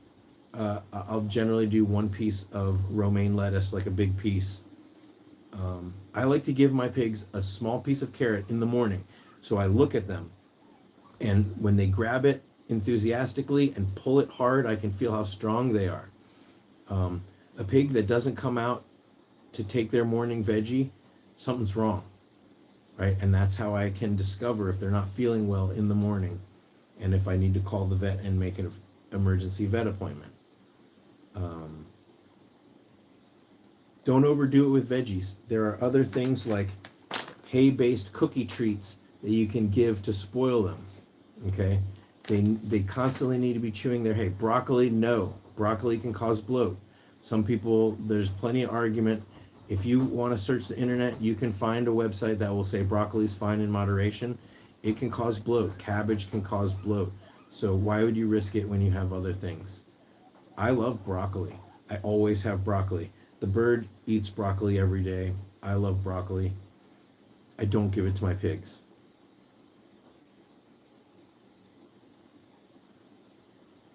So, handful of veggies, don't overdo it.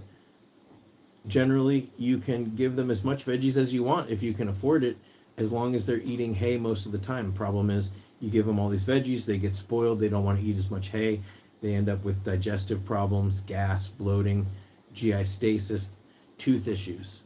Okay, so it's a balance. Okay, so that was the third thing, diet, right? So we've got don't live alone. We've got appropriate large cage size. We've got 80% hay, good quality water that you would drink, and fresh veggies every day. Okay, 4, pick your guinea pigs up every day. Pick them up, look at them, listen to their breathing, assess their well-being.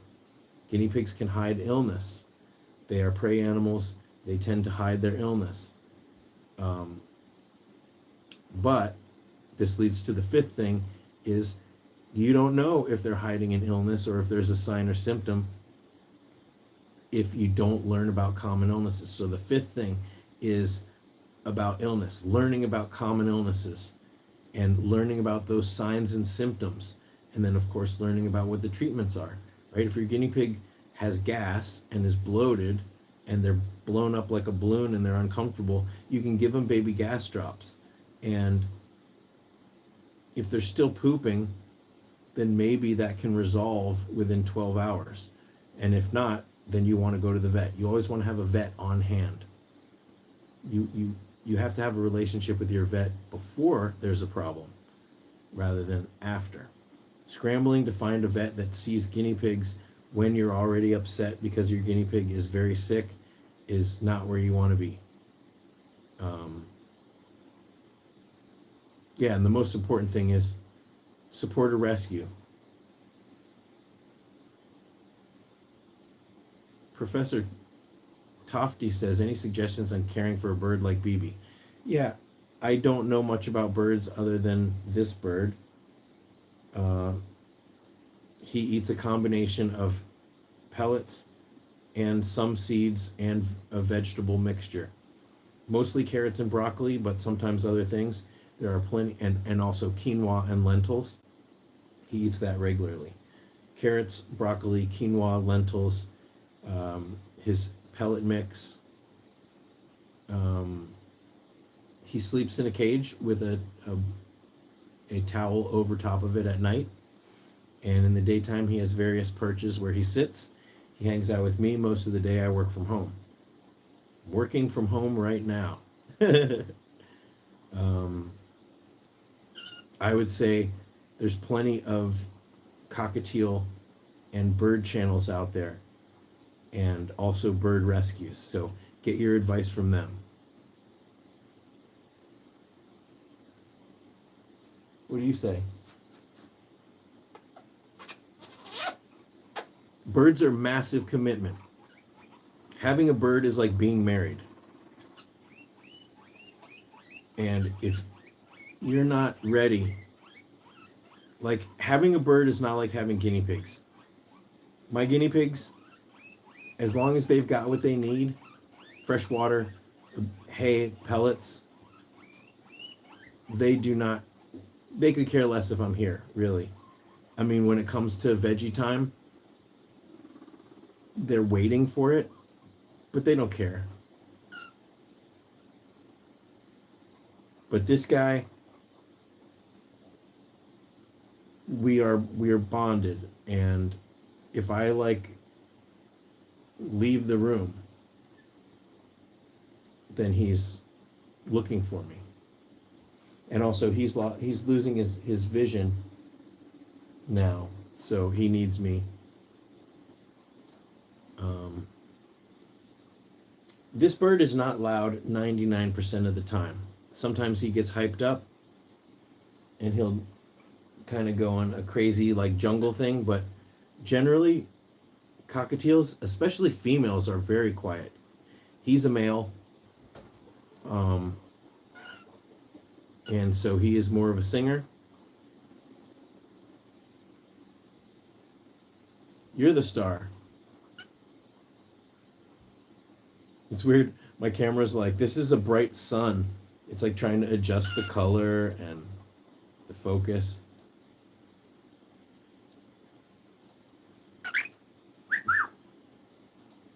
You see yourself? Can you see that? I realized his sight was going because he started flying into the frickin' wall. For most of the time he was with me, I would, his wings are not clipped, and I would make him fly, and he would fly a few laps around, and then he would come back to me, and his flying started getting erratic, and then one day he got sick. He threw up, and he started basically, I realized he wasn't tracking. His head was doing this kind of a thing, and this was 2 years ago, right before Thanksgiving, and that's when the vet said that they thought that his eyesight was bad. Yeah, well, when I make quinoa and lentils, I make a massive, huge batch for both of us. I put it on my salad. I mix it in my spaghetti. I put it in tacos. Quinoa and lentils is amazing.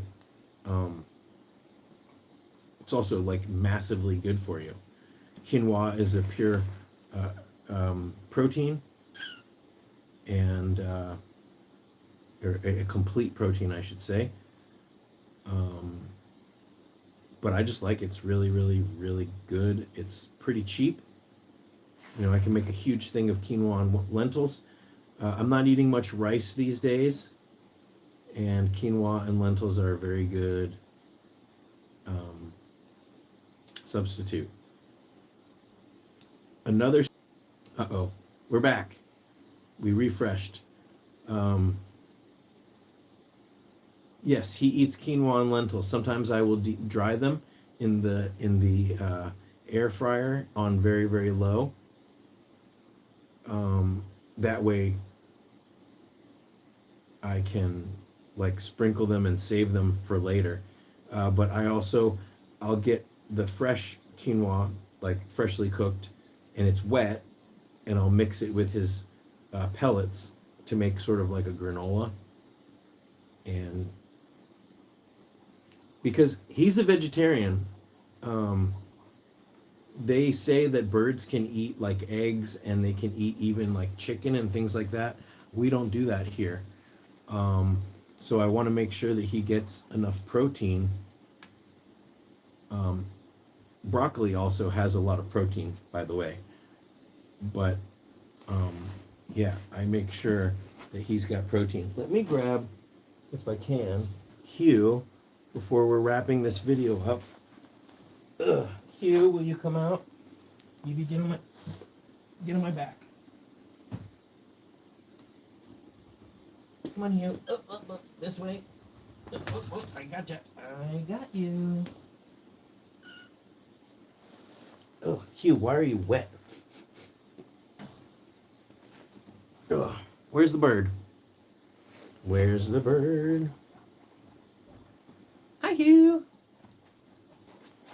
Hugh, we got to shoot a video soon of you because it is your gotcha day.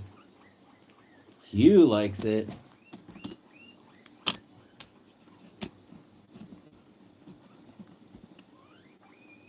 Let's drop this down. We're dropping.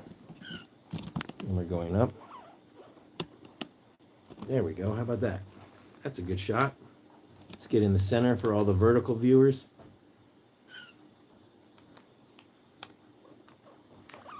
They named Hugh at the shelter, or at the rescue, right?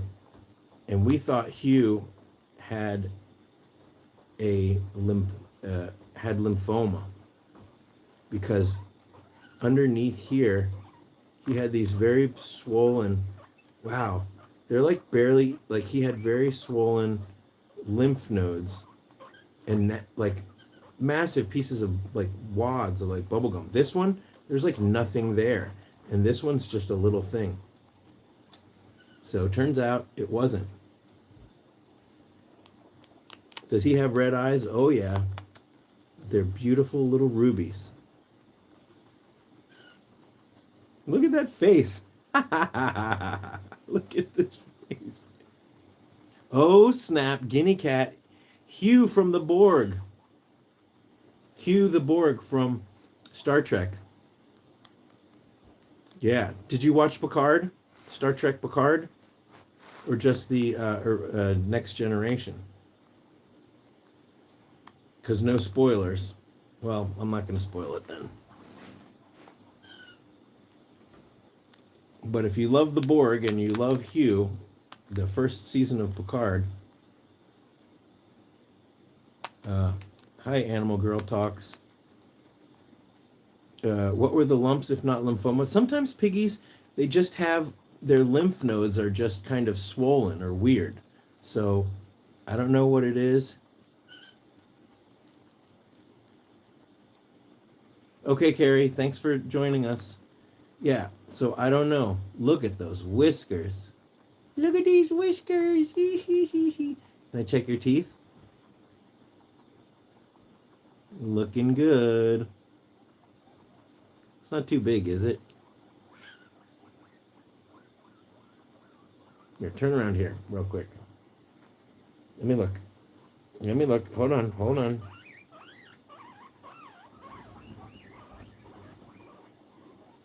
Looking good. Looking good.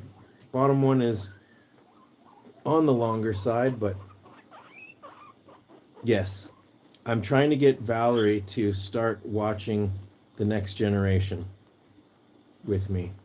The first season of Star Trek The Next Generation is pretty rough. but overall, it may be one of the best series of all time. It really, really is. I started watching, I basically right when the pandemic hit, I got Paramount Plus because Picard was a new show. That's hilarious, the Venn diagram. I started watching Picard, and I thought, oh, I'm just going to cancel. I'll just binge it, and then I'll cancel my subscription. But they were putting them out every week, so I was like, oh, man. So, okay. I started watching The Next Generation because all of those are on Paramount Plus. Everything in Star Trek is up on Paramount Plus. And I watched the whole series. And then I watched Deep Space Nine. And then I watched Enterprise. Yes, it's true. The first season of Next Generation is better than most TV. Starfleet Academy only has one season. So then you are from the future. I still have a couple episodes left of that.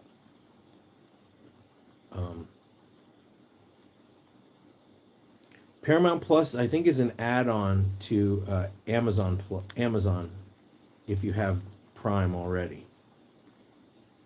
That's just it. You got to pick your streaming services. It's hard to have them all.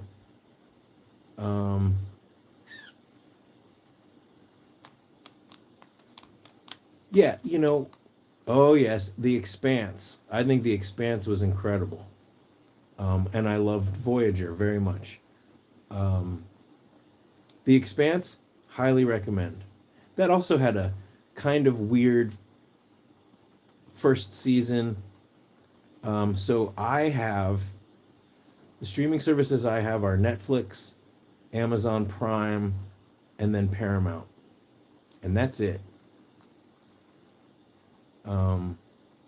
Valerie has Hulu also, and Disney, I think.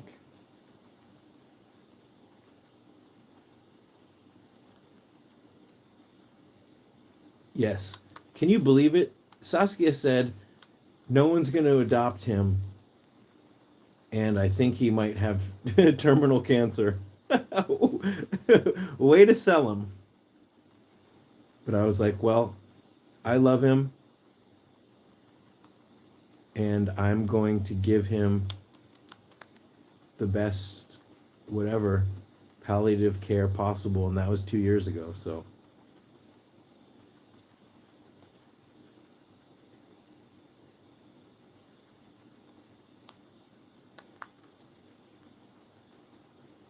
How do you sign language in a spacesuit? Have I by any chance seen the Orville? Yes. I'm still probably only on the first season. I think the Orville is amazing, and I really actually think that they should give Seth MacFarlane an actual Star Trek show, because he seems to be treats the franchise with reverence and respect, and he gets all of the notes and tones of what Star Trek is. Star Trek is ultimately a silly show, and it's also a kind of a horny show, and it's also got its heart in the right place, and it has good values, and it understands and respects science. Yeah, what I was going to say is I started watching Star Trek The Next Generation during the pandemic, and man, oh man, during the pandemic, we're wrapping things up here pretty soon. During the pandemic, there was nothing like watching an episode of Star Trek, which is 40 minutes long, where they use science to solve problems and everybody gets along. Which was the opposite of the American experience of COVID. Science, what's that? Getting along, what's that?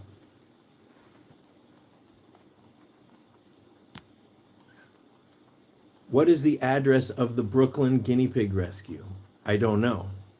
Did you find a Brooklyn guinea pig rescue? Was somebody talking about that in the comments? All the rescues that I know and that have been recommended to me, I've posted on my list. But if somebody knows, yeah, it's wild that COVID, we just basically went into lockdown. Well, 5 years ago, was it? Because it was 2000, so 2001, 2, 3, 4, 5. Oh yeah, 6. I can't count. Yeah, it was 6 years ago. Yes, they wanted to find a brown and white guinea pig. Yes, but I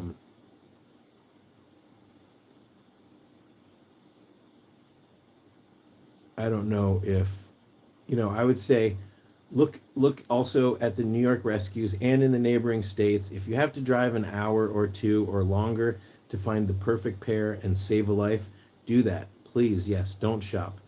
He does have a lump right here, and it's about the size of a wad of gum. I should make a Hugh shirt. What would it say? Would it have a slogan or just say Hugh? Look at that nose. Look at this. Valerie's in the house.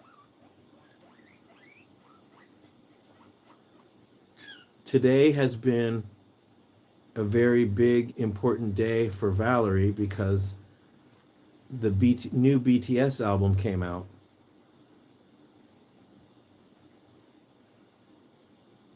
Does anybody else here like BTS?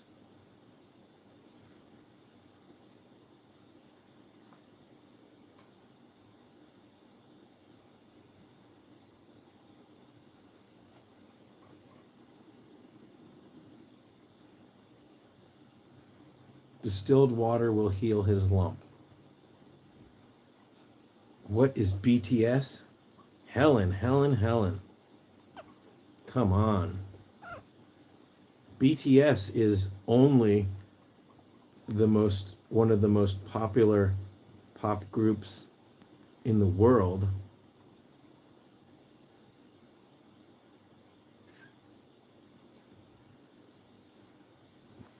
I think maybe I'm going to listen to some BTS later.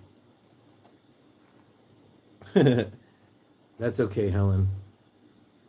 We can't all be on the pulse of new music.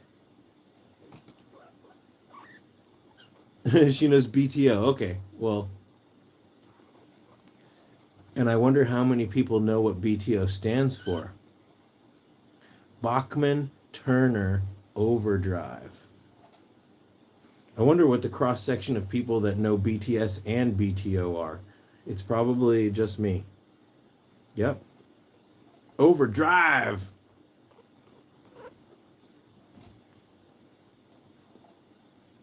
If you want a crash course in K-pop, Allison sticks with Pat Metheny. That's cool. Allison, do you watch Rick Beato? This is bird poop. If you want a crash course in K-pop, watch K-pop Demon Hunters on Netflix. What is BTO? BTO is a rock and roll band from the 70s.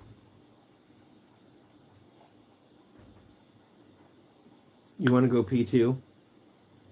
Okay, buddy. All right, let's do Operation Hugh Drop. Okay. Get in here.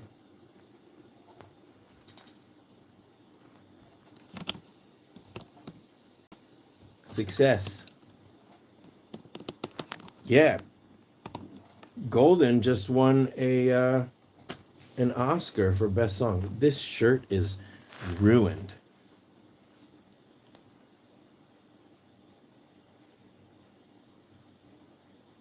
Okay, I'm not trying to be critical of your medical advice there. Never lose hope. But I really do hope if you get guinea pigs and one of them is showing signs of an illness like sneezing, that you don't just give distilled water and hope for the best. I know somebody who I love very dearly, who's been a longtime supporter and watcher of my videos, and they believe that raw apple cider vinegar will cure all diseases. And I doubt it's bad for you, and I'm sure it has many health benefits, but there are many situations where antibiotics are necessary. And that's just the way it is. So learning about common illnesses is very important in the guinea pig world. But my pigs do have zero water, filtered water. So it filters out all solids, all contaminants. But you know what? I'll grab a bottle of, good point. Animal Gross Talks. I'll grab a bottle of the distilled water. Yeah, well, this person said that you basically take 2 drops of apple cider vinegar and put it in a water bottle and let them have that for a couple days, and it will cure any disease. And yes, the body can heal naturally, especially from certain viral infections. It creates antibodies. But most respiratory infections in guinea pigs are bacterial, and antibiotics can really help. Here's the thing about apple cider vinegar. Whether or not it has healing properties, 2 drops in a 16 or 32 ounce water bottle, I just don't understand how that could medically make any difference whatsoever.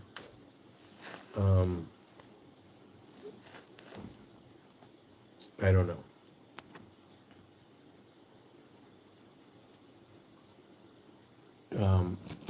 Likewise, I can't imagine that it would be harmful either.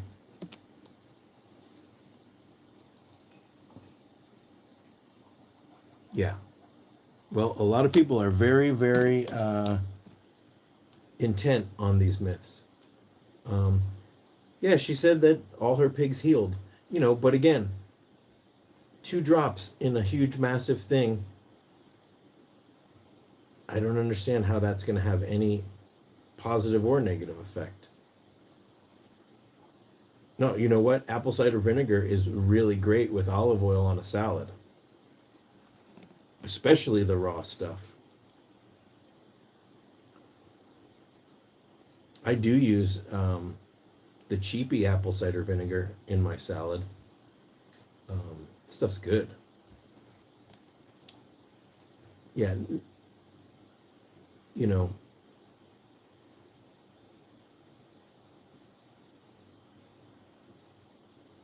interesting. High purity causes it to act as a solvent that can leach minerals from the body and soil, leading to mineral deficiencies, electrolyte imbalance, and potential dehydration. What are we talking about? Are we talking about apple cider vinegar or distilled water? Yes. I appreciate that, guinea cat. Yeah, don't take any chances. If they're sick, go to the vet. It is important to know and to be prepared and to have things at homes for what you can do, because often you can't get a same-day vet visit.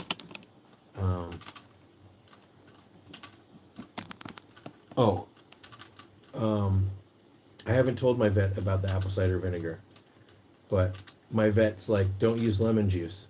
I only use a capful, because any more than that, it's too strong, because I make a personal salad, which is actually a pretty big salad. I've got a glass mixing bowl. I fill it with greens, olive oil, apple cider vinegar, but I just use like a cap and a half.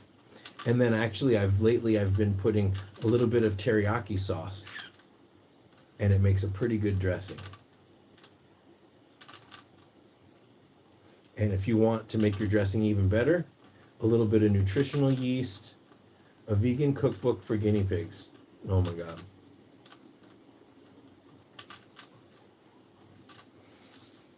If only. If only.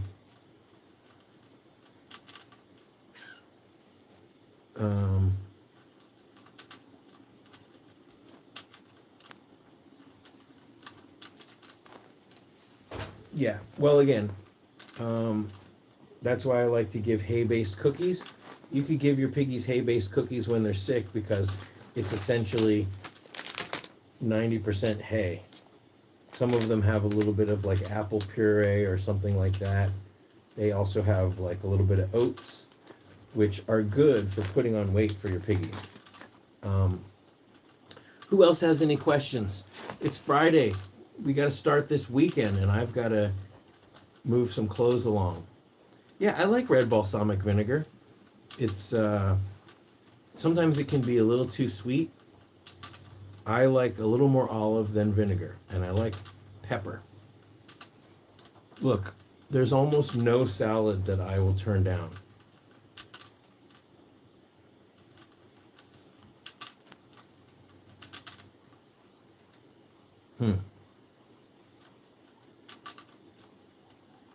Again, I am not a dietitian.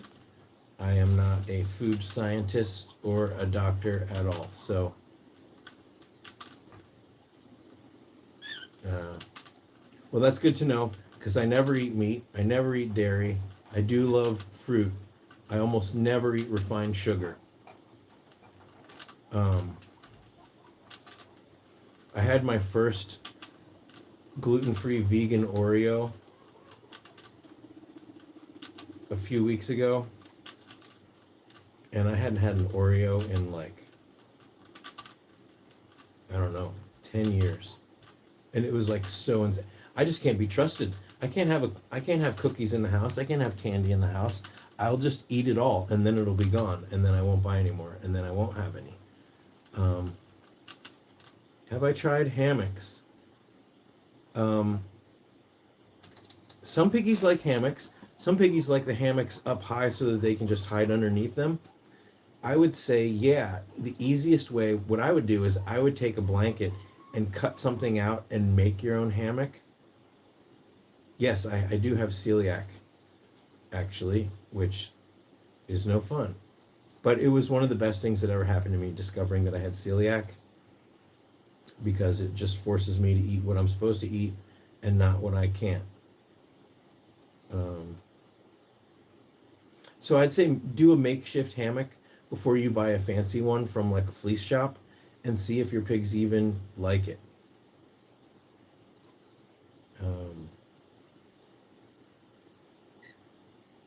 Well, I'm thin in some areas, and then in some areas you can easily pinch an inch.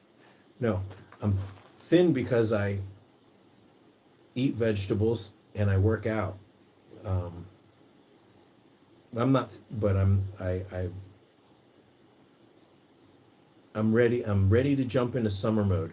I tweaked my neck a couple weeks ago, and my back also. So I've been taking it easy the last couple weeks, but that's catching up with me.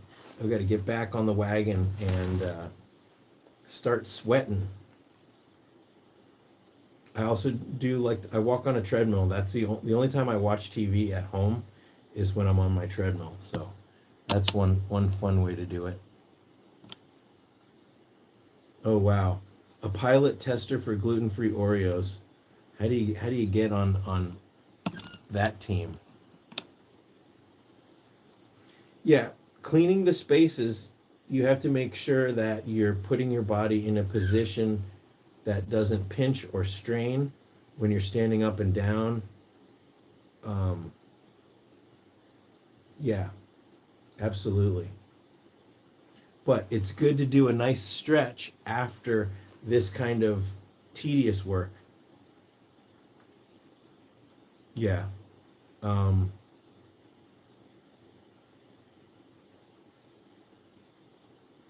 Robbie says I've gained maybe 3 pounds. That's funny. Actually, I gained like almost 10 pounds over the last couple months. Yeah, there's a difference between aging and gaining weight. only in the United States and places like that, there's no place like that, do people think that getting fat is inevitable because of aging. That's not true. There's plenty of older, and there's plenty of people that make transitions. And you know what? Whatever weight or body type you have, I'm not here to shame it, but I do want to say that it is important to strive for a certain level of fitness and strength, just so that we can be of service to others. And there is a completely unrealistic promotion of body image on social media. So all of us have some form of body dysmorphia, just living in modern society. The chromatic silliness mess. Silly ill mess. This is BB, and you are new to the channel. So welcome. You got here just in time. Yes, speaking of weight, this is really good. If anyone tells you that your piggies are too fat, they don't know what they're talking about. If your vet says that, get a new vet. You could have the fattest 3-year-old guinea pig. By the time they hit 5, they're going to lose a lot of that weight. Guinea pigs lose weight over time. They can lose weight quickly with unexpected illnesses. And as long as they have a big enough cage where they can run and move. Guinea pigs generally, they'll get the zoomies, and then mostly piggies are lazy. Eat, sleep, poop. Eat, sleep, poop. Zoom, zoom, zoom. Eat, sleep, poop, zoom. Eat, sleep, poop, zoom. Here's a good question. What do you think is the most common misconception of new piggy owners?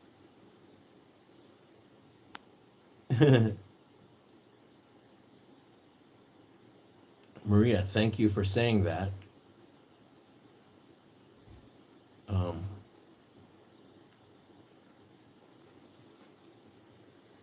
What is the biggest misconception of new guinea pig owners?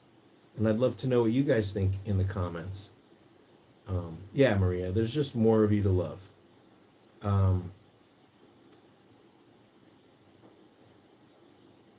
Poop.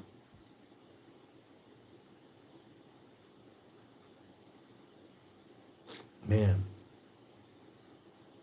the biggest misconception. Well, for pet store shoppers, and we'll end with this question. For pet store shoppers, it might be just generally how easy they are to take care of and how little thought and time you would put into it. I mean, there are many, many, many. I could list a dozen, and maybe that's a good video topic. So for people who walk into a pet store and then go, oh, guinea pigs, maybe that's would be a good pet for me. The biggest misconception might be cage size, the appropriate cage. So many people come in with these tiny, crappy pet store cages. Even the big ones are barely, not even adequate. Yeah, that they are easy starter beginner pets for kids. Maybe, yeah, that they're low maintenance. I think guinea pigs are higher maintenance than a dog.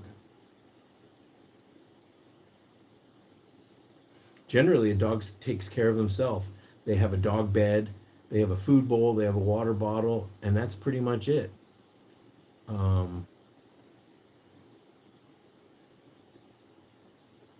And the thing about dogs and cats, especially dogs, is in our society, most people, and this might be a Dunning-Kruger thing, ding, ding, Dunning-Kruger, is that most people pretty much know how to take care of dogs and cats, or at least they think they do. Now, I'm not trying to minimize the importance of Caesar, what's his last name, and Jackson Galaxy, because I think there's so much to learn about dogs and cats.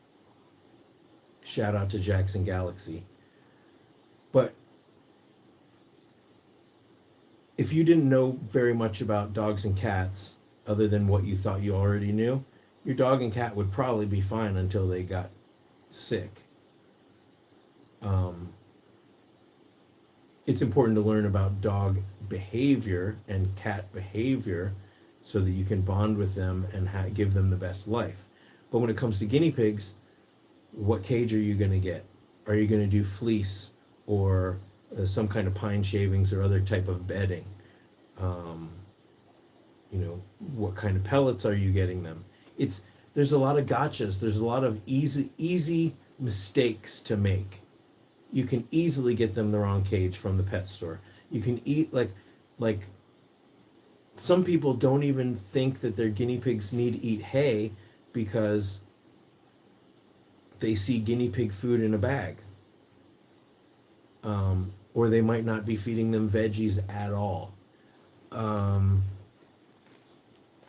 What are some... So I think the easy general answer you could say, yay, Suzanne, thank you so much for the super chat. And she says, thank you for caring for all our piggy friends. It's my honor. It's my privilege.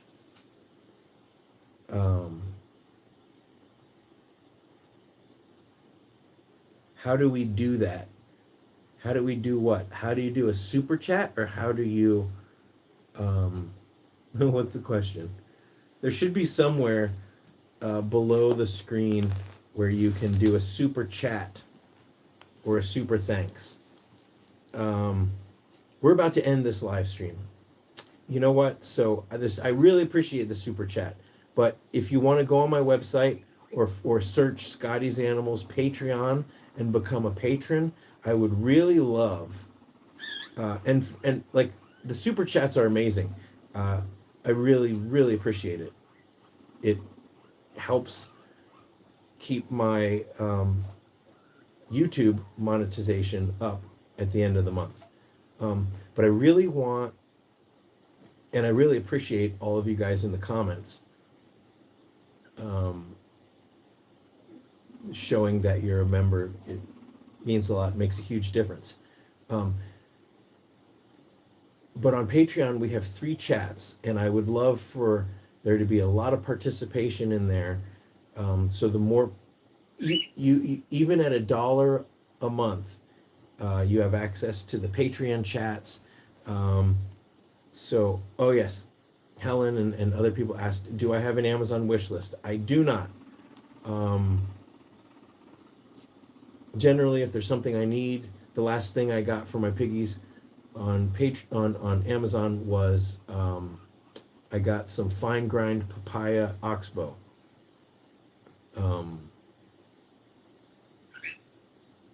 So the easy way, she did it. She figured it out. Helen, thank you so much. But what I was gonna say is, and I'm grateful for that, but that super chat could also get you more than a year's worth of $1 a month support on Patreon. If you get all 12 months at Patreon in advance for $1 a month, it takes away, it gives you a 2-month off. So I really want, I need to ask, I need to try harder to promote the Patreon. And I need to post more on Patreon. But I want to stress that I think that the biggest benefit, other than supporting my work, what is partition? I think you mean Patreon. Patreon is a way that you can support creators or all sorts of groups, people on a monthly basis. And it provides creators and rescues and whoever wants to sign up a somewhat steady income. At this point, right now, Patreon and YouTube are my main sources of income. Patreon even more. My YouTube income from the channel members is on a monthly basis. Anyone can cancel anytime, but the whole point of being a channel member is that I'm guaranteed this much a month from my channel members, and that's how Patreon works. It's the same thing. Patreon has an app and a website, and there are different perks for different levels of support. There's a discount to my Etsy shop. There is, frequently I'll post something to Patreon that only they can see. Same thing with channel members. Channel members get early access to some videos. I wish I could do more with channel members, and I think that the live streams are a great way for channel members to share, to show off that they are channel members and that they are supporting the rescue work. But like I said, I'd really love for the chats on Patreon to become very busy. So Patreon, Patreon, Patreon. It's a play on the patron words, because it's a tech thing. It's like a Silicon Valley, so every name for something has to be, right? Spotify, Patreon. What are some other weird names of things? Oh, this wasn't refreshing. Patreon. Yeah, there you go. Oh, wow. Thank you, patient I am. Is it Lamb or I am? But thank you. Thank you for becoming a member. Woohoo! Copy pasted the Patreon link. Thank you. There's also links to all this stuff. If you go to my website is the hub of everything. So there's a link to my Etsy shop. There's a link to Patreon.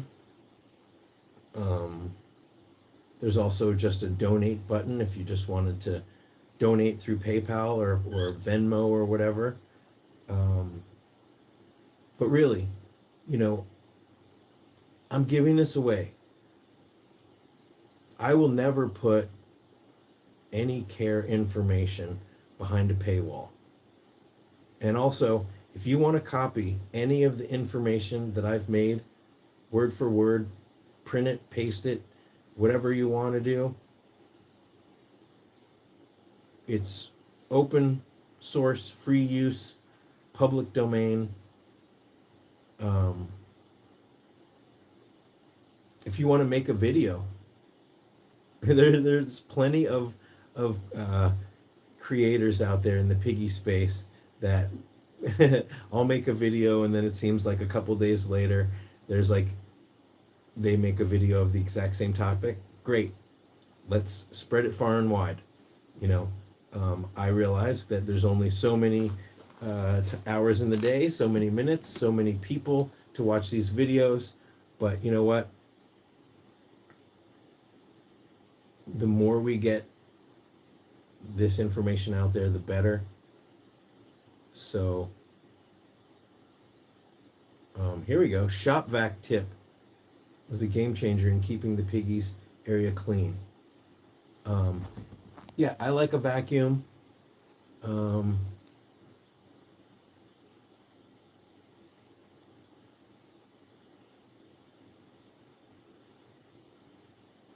I think Patreon members with social media platforms of any size should shout out Scott's Patreon and give a review of their experience as a member of his Patreon group to help spread the word.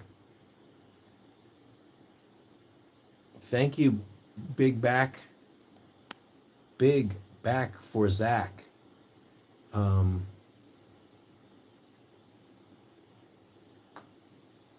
It is funny. It's like there's not much information out there, and at the same time, it's almost like there is too much information out there, too much misinformation out there. I made a video a while back saying, how do you know which sources to trust? And I made a whole video about that. And I think the TLDR answer is, if you've got a specific question, you ask it and you look at multiple sites. And the ones that are agreeing tend to be correct. And ask your vet. If your vet and a bunch of different websites, also rescues tend to have better information than, sometimes there's these cute animal kind of videos, websites, content creators where it's just all about the animals are cute and then they don't have the best information. But rescues, their well-being of the animals is the number one priority.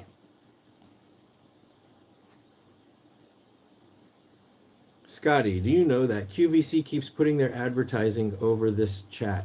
I wish they would stop. It's hard to read the chat when they keep popping up. I apologize. I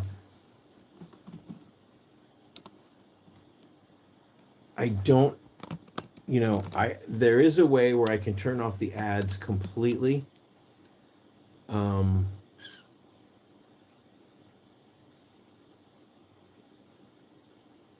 Yeah, you guys, we're sophisticated media connoisseurs in the 21st century. No. The reason why, Kitty, do you ever shop on QVC or have you looked at QVC? For some reason, QVC thinks that you are a good potential customer. If I was watching live, it would probably be an ad for Guitar Center. But it also has to do, they know, some people have different thresholds for ads than others, and it is tailored to that threshold that YouTube has sort of established for you. Hopefully it hasn't gone to any ad breaks. I'll figure it out. I'll try to figure out. I mean, I could turn monetization off completely, and then after the live stream, I could turn it back on, and then you wouldn't see any of those, and I would only get ads for people watching as a on replay. That is something I could do. Well, Mino, if you have ad block, well, if it's some third-party sneaky software, whatever, just hit the like button and all is forgiven. But for those of you who have like a premium YouTubers get a percentage of that revenue. So if you switch, thank you, Suzanne. If you switch to like becoming a premium YouTube member, then that still benefits all the creators out there. Suzanne says, I hope Scotty knows how important his channel is. If not for Scotty, I would not have found the piggy care I wanted. I really appreciate that. I do think it was a matter of time before the proliferation of good guinea pig care information on YouTube. It's funny.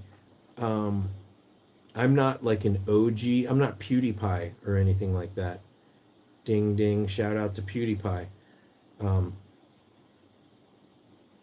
But when I started YouTube,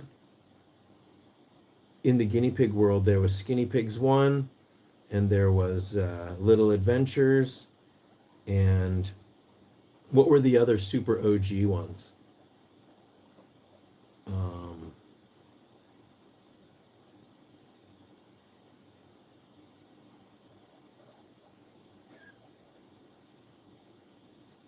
trying to think.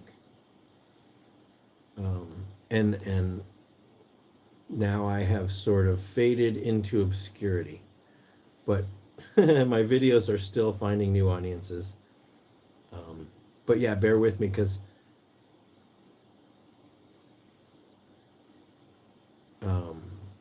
I will still be posting. Oh yeah, it's pigs. I think that they don't have their piggies anymore. They came to the rescue. All of those pigs were LA Guinea Pig Rescue. Yeah, I miss those pigs. You know, that is the sad thing. If you have a 10-year-old channel with guinea pigs, very unlikely that those original pigs are going to be there. Sarah Carey, right? Is that who we're talking about? Yay! Rizzy Cat, thank you so much. Oh my gosh.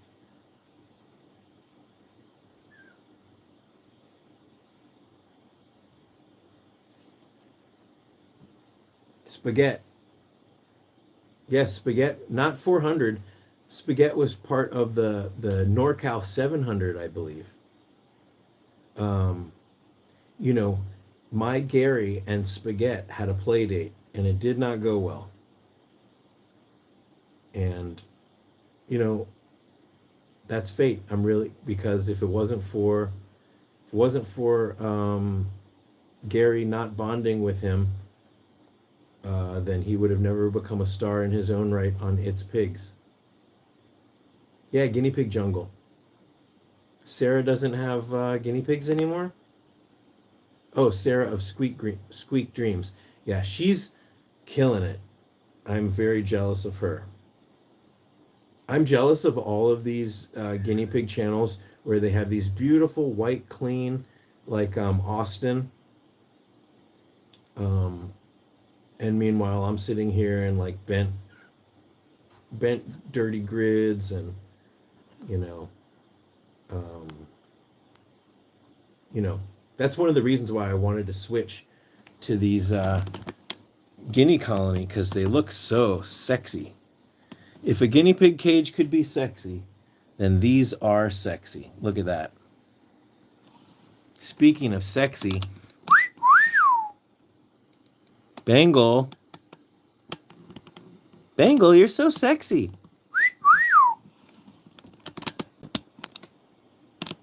And this kid's the sexiest of them all.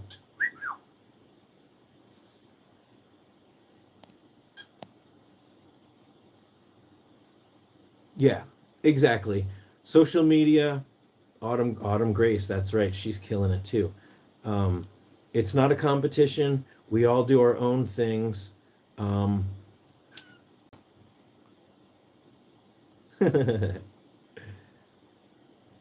Here's what I'll say. I wish I had Little Adventures views. If I had the views that Little Adventures was getting when I first started, or the Squeak Dream level views, then I don't know, I could just do a whole lot more.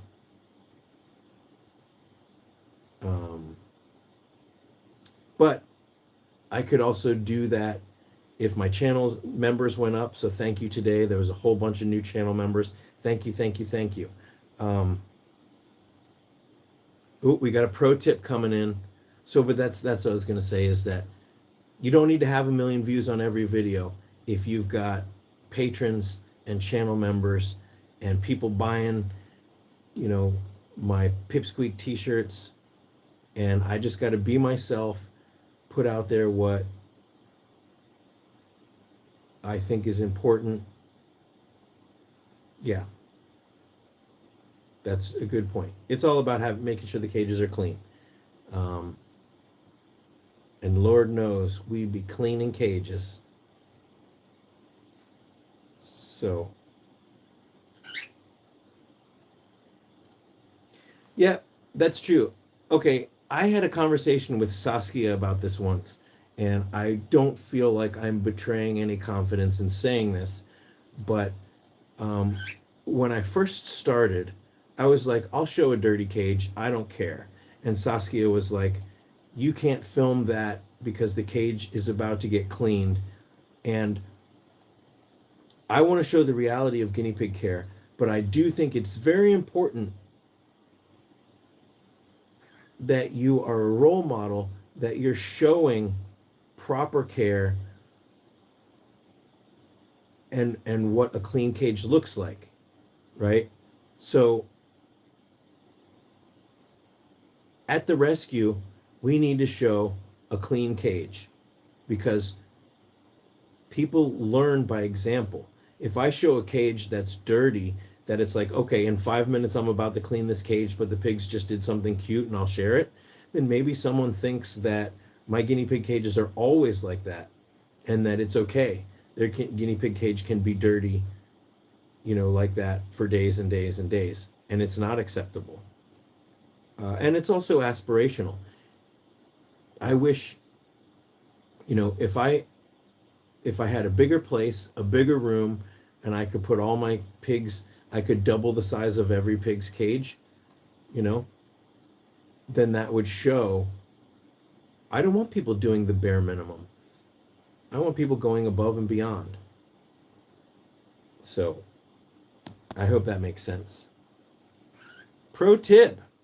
It came in. Registering as a 501c nonprofit and consistently promoting it would allow for users like myself to add you to our corporations to allow for yearly donations to take place for you. That's true. And people message me all the time.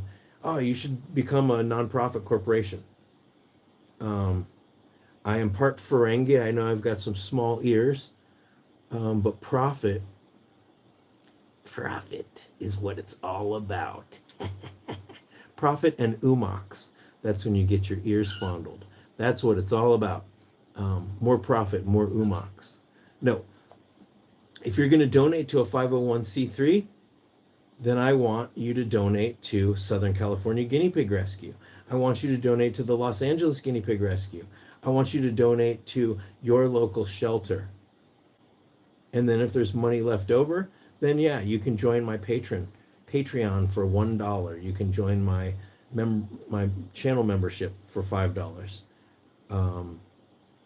But I'm not a nonprofit. That's a lot of paperwork. That's a lot of bureaucracy. That's a lot of extra layers. And I don't think it's going to actually serve much of a purpose other than allowing you to do a tax write-off. But at the end of the day, if you need a tax write-off for the $20 a year that you spend to become a patron, then, I mean, that translates to like a nickel less in taxes. So, if you're going to start a rescue, very important to be a nonprofit. I think more than anything, it shows it's like a credential. But I'm not a rescue. That's the reason why I stopped. Stopped what?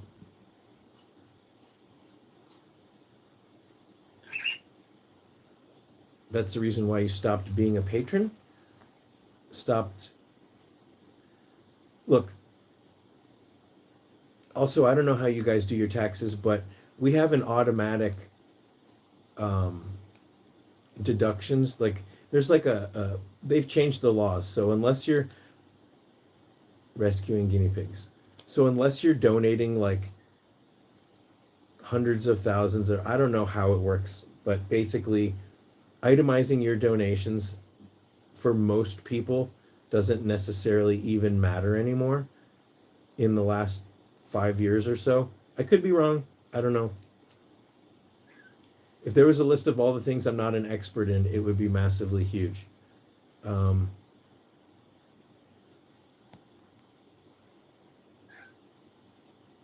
Solid copy. Which of all would you prefer most to be registered? I will register that one for you. Not a write-off. Most large corporations provide 250 plus per year for each.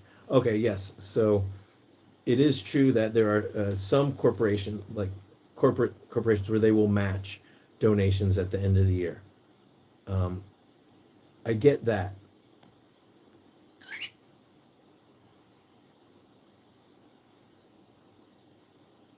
So I'm not sure I understand what you're asking, but I don't want to be a nonprofit.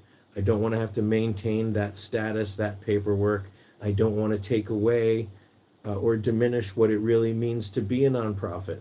And also, like I said, my goal is to profit. Look at these ears. My goal is to profit. What is it? Make friends and money. Make money and earn friends. I don't know. I promise you, the Patreon, and I have to pay taxes on that. The Patreon and the YouTube, all of that. I pay taxes on that.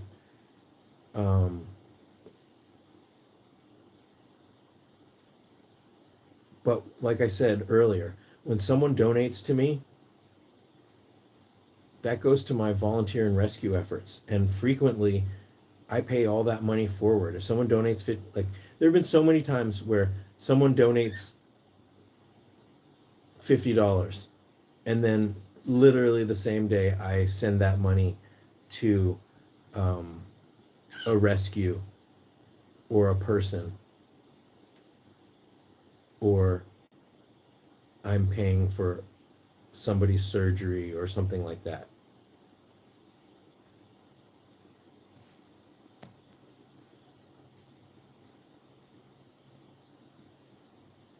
Oh, I think they give $250 to donate to nonprofits and match as well. Which nonprofit would you want to be donated to the most?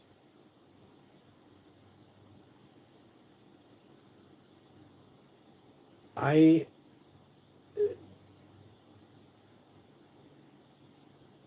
don't know if I can say. I mean, I know that both Los Angeles Guinea Pig Rescue and SoCal Guinea Pig Rescue are always taking in medical emergency pigs. And it makes a massive difference in the lives of animals. You'll see tomorrow, we took in this just the other day, and the video that I'm posting tomorrow, we took in some medical emergency pigs at SoCal Guinea Pig Rescue. And they may end up needing surgery. And I got it on pretty good authority that LA Guinea Pig Rescue is about to take in a bunch more piggies. I'd say go on my worldwide rescue list and donate to one of those rescues that are near you. But talk to them. Look,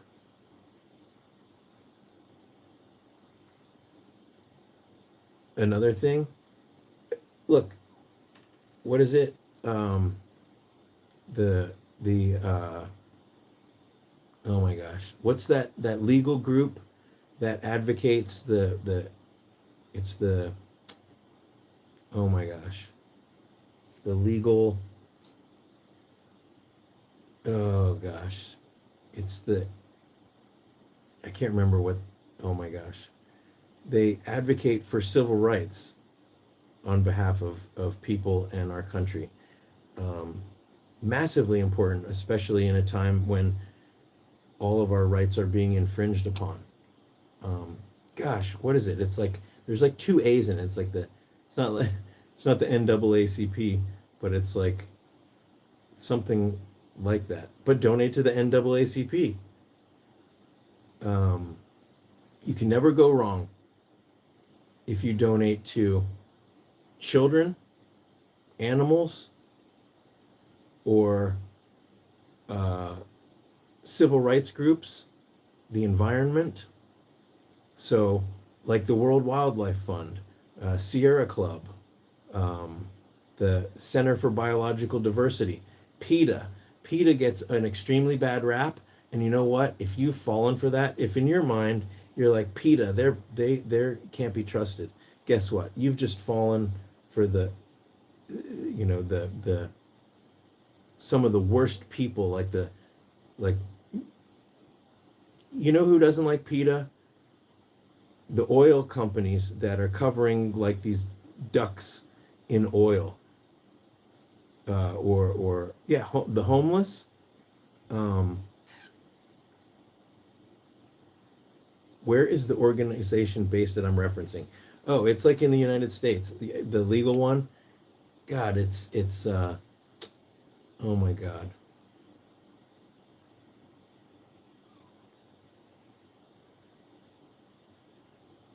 Maybe PETA put out horrible videos on kids' channels. I don't know.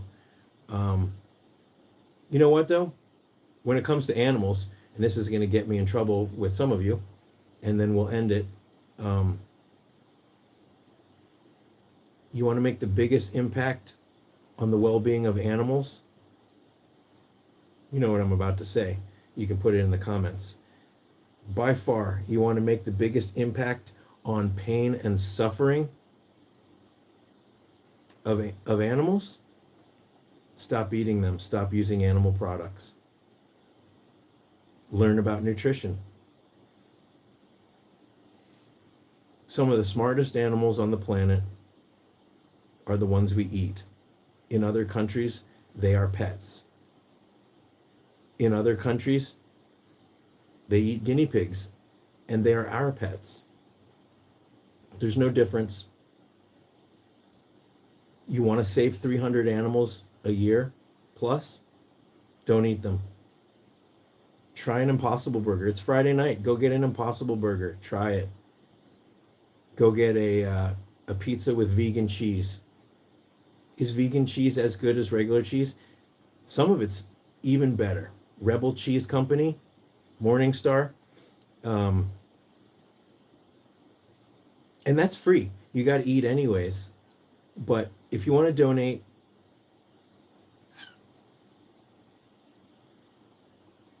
City of Hope, St. Jude's, these children's hospitals, the ACLU, that's the one, right?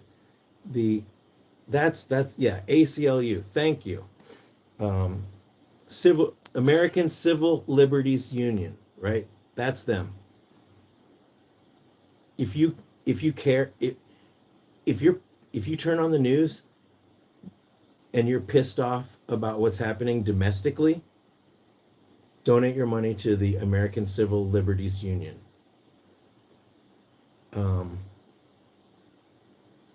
If you're pissed off about what's going on with all the war, donate to Doctors Without Borders.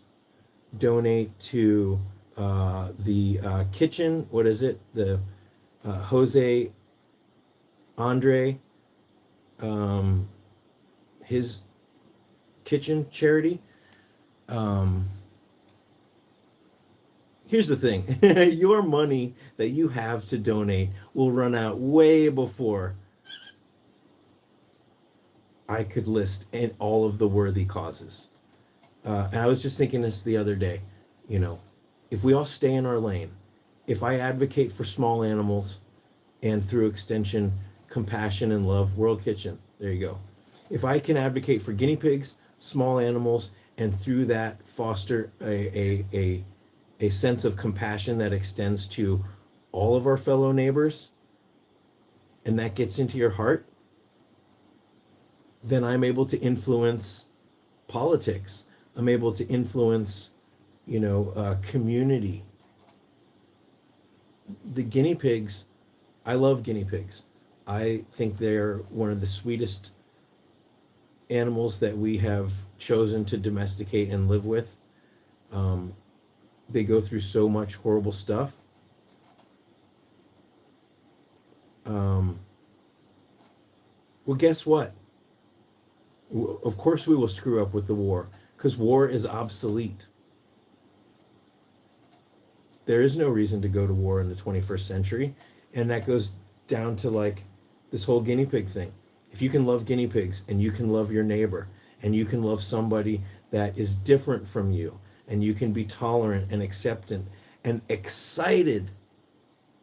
Can you imagine a world where we were all exactly the same? We look the same, we talk the same, we have the same boring stories, we eat the same food, we live in the same house, we listen to the same music. Boring.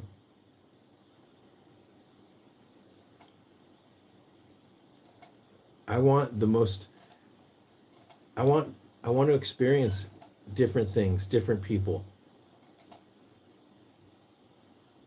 Joe Poe, Jop Pop,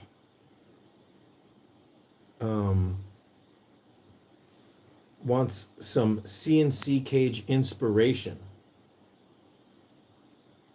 CNC cage ideas, CNC ideas. Okay, a couple ways you can do this. You could go to a place like Cagetopia, and they have pre-made crazy themed cages, and you can look and see what some of the things that they're doing. You can buy those also, but you can get some ideas there.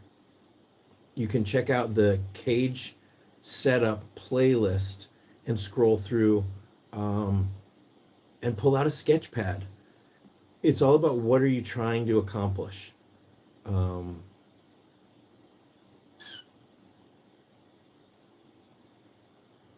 That's, what do they say?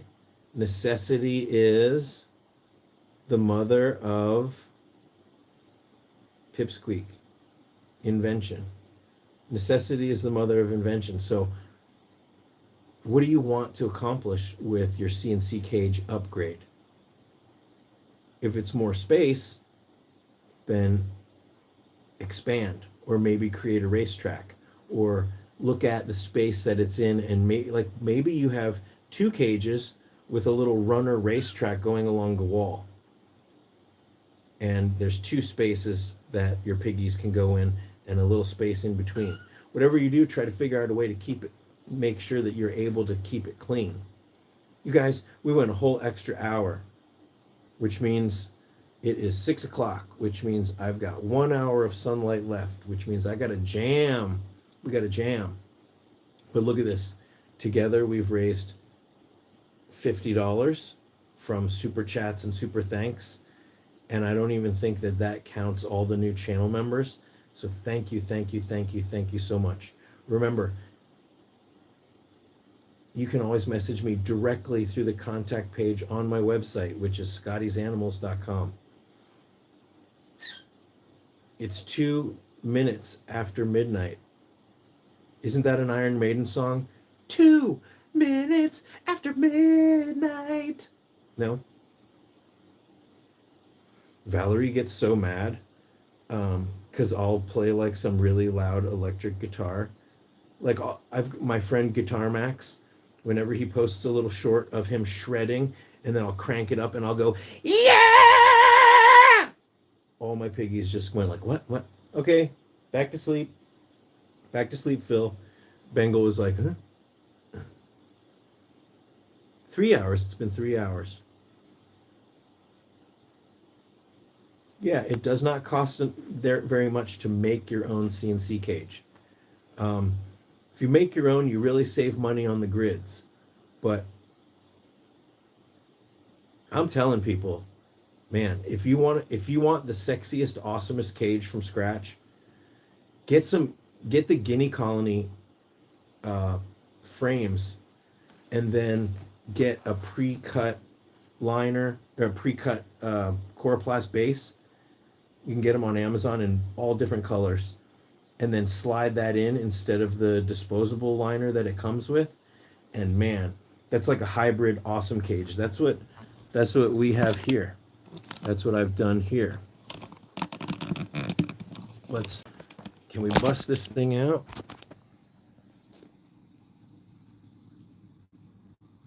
Yeah. That's what we've done here. And I think it looks cool. And if this is like the only cage you have in your house, it's like part of the room. Sorry, I scared piggies everywhere. Sorry.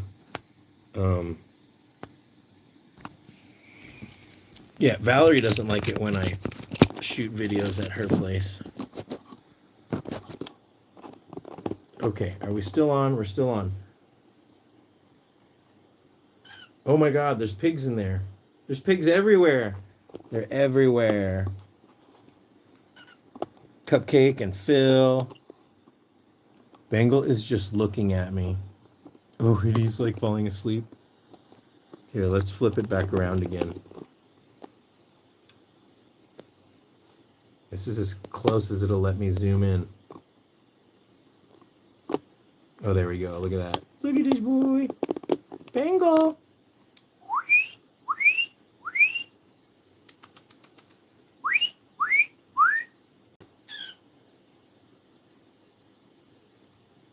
Pippi's the oldest. Pippi's the oldest, but you know, I think who's Grape's kind of old.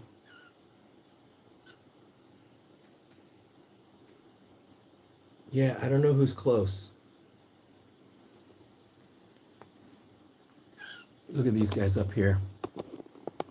Patches. How much does he weigh? Who? Pippi? Yeah, I probably should weigh him. I bet Pippi weighs like 1,000 grams, if that. All right, guys. Any last minute quick questions? I was going to say, did I say, you know, you can always reach out directly through the contact page on my website, scottysanimals.com, and please refamiliarize yourself with all of the resources there. But I'm happy to... Oh, Bengal. Yeah, Bengal.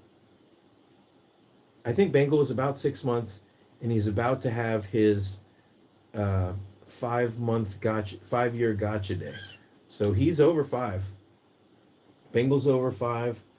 Cupcake and Phil are close to, if not over 5.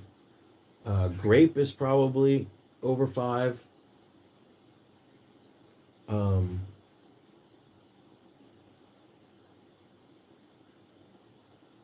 Fuzz and Fox are at least 4.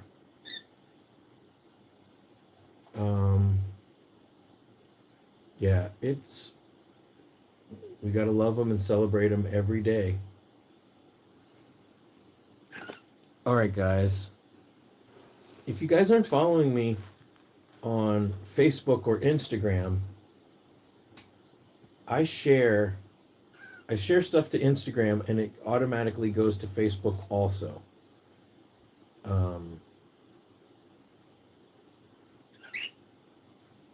So that's where you can get some extra info.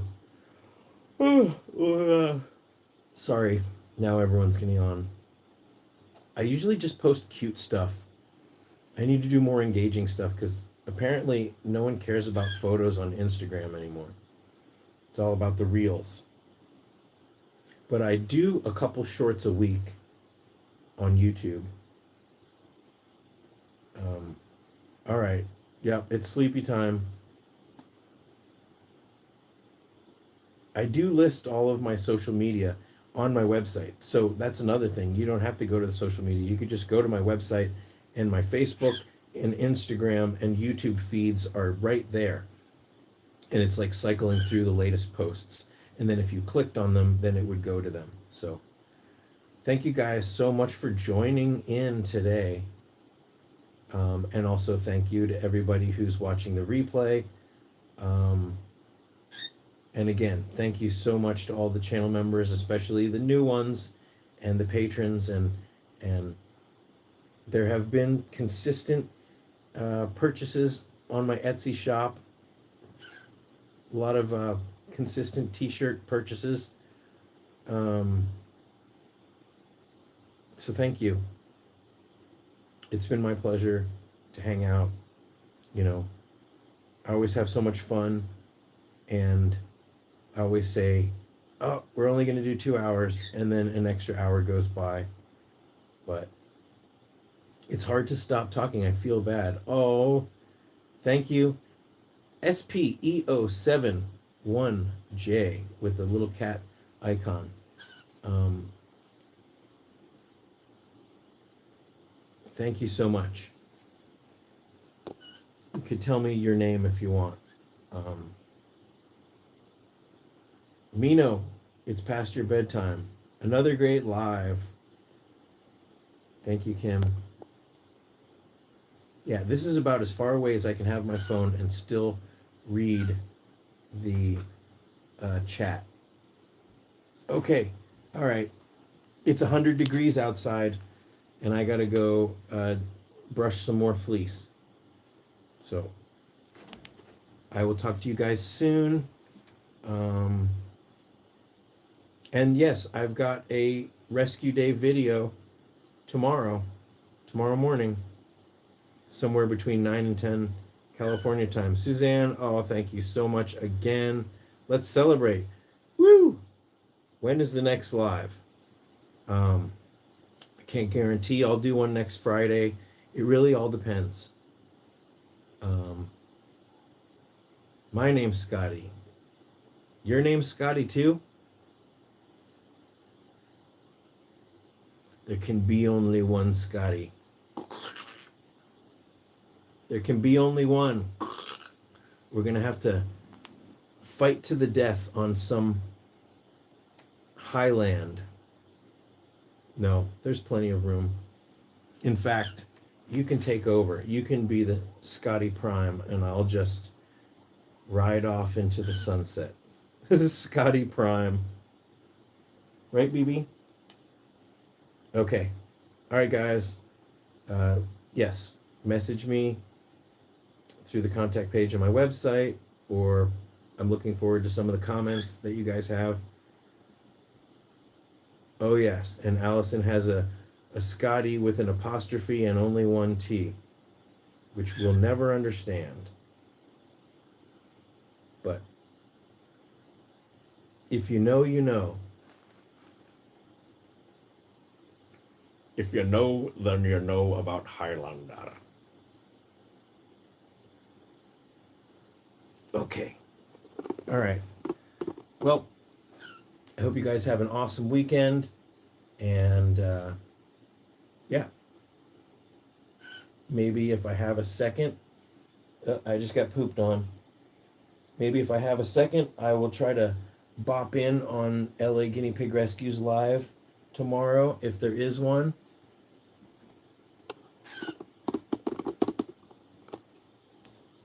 All right. Until next time, live long and prosper. Am I allowed to say that? All right, guinea nerds. BB, you say goodbye. Oh, your foot's stuck. All right. Where's the X and where's the camera? There it is. Say goodbye. All right, bye, guys. Let's get this weekend started right, bird.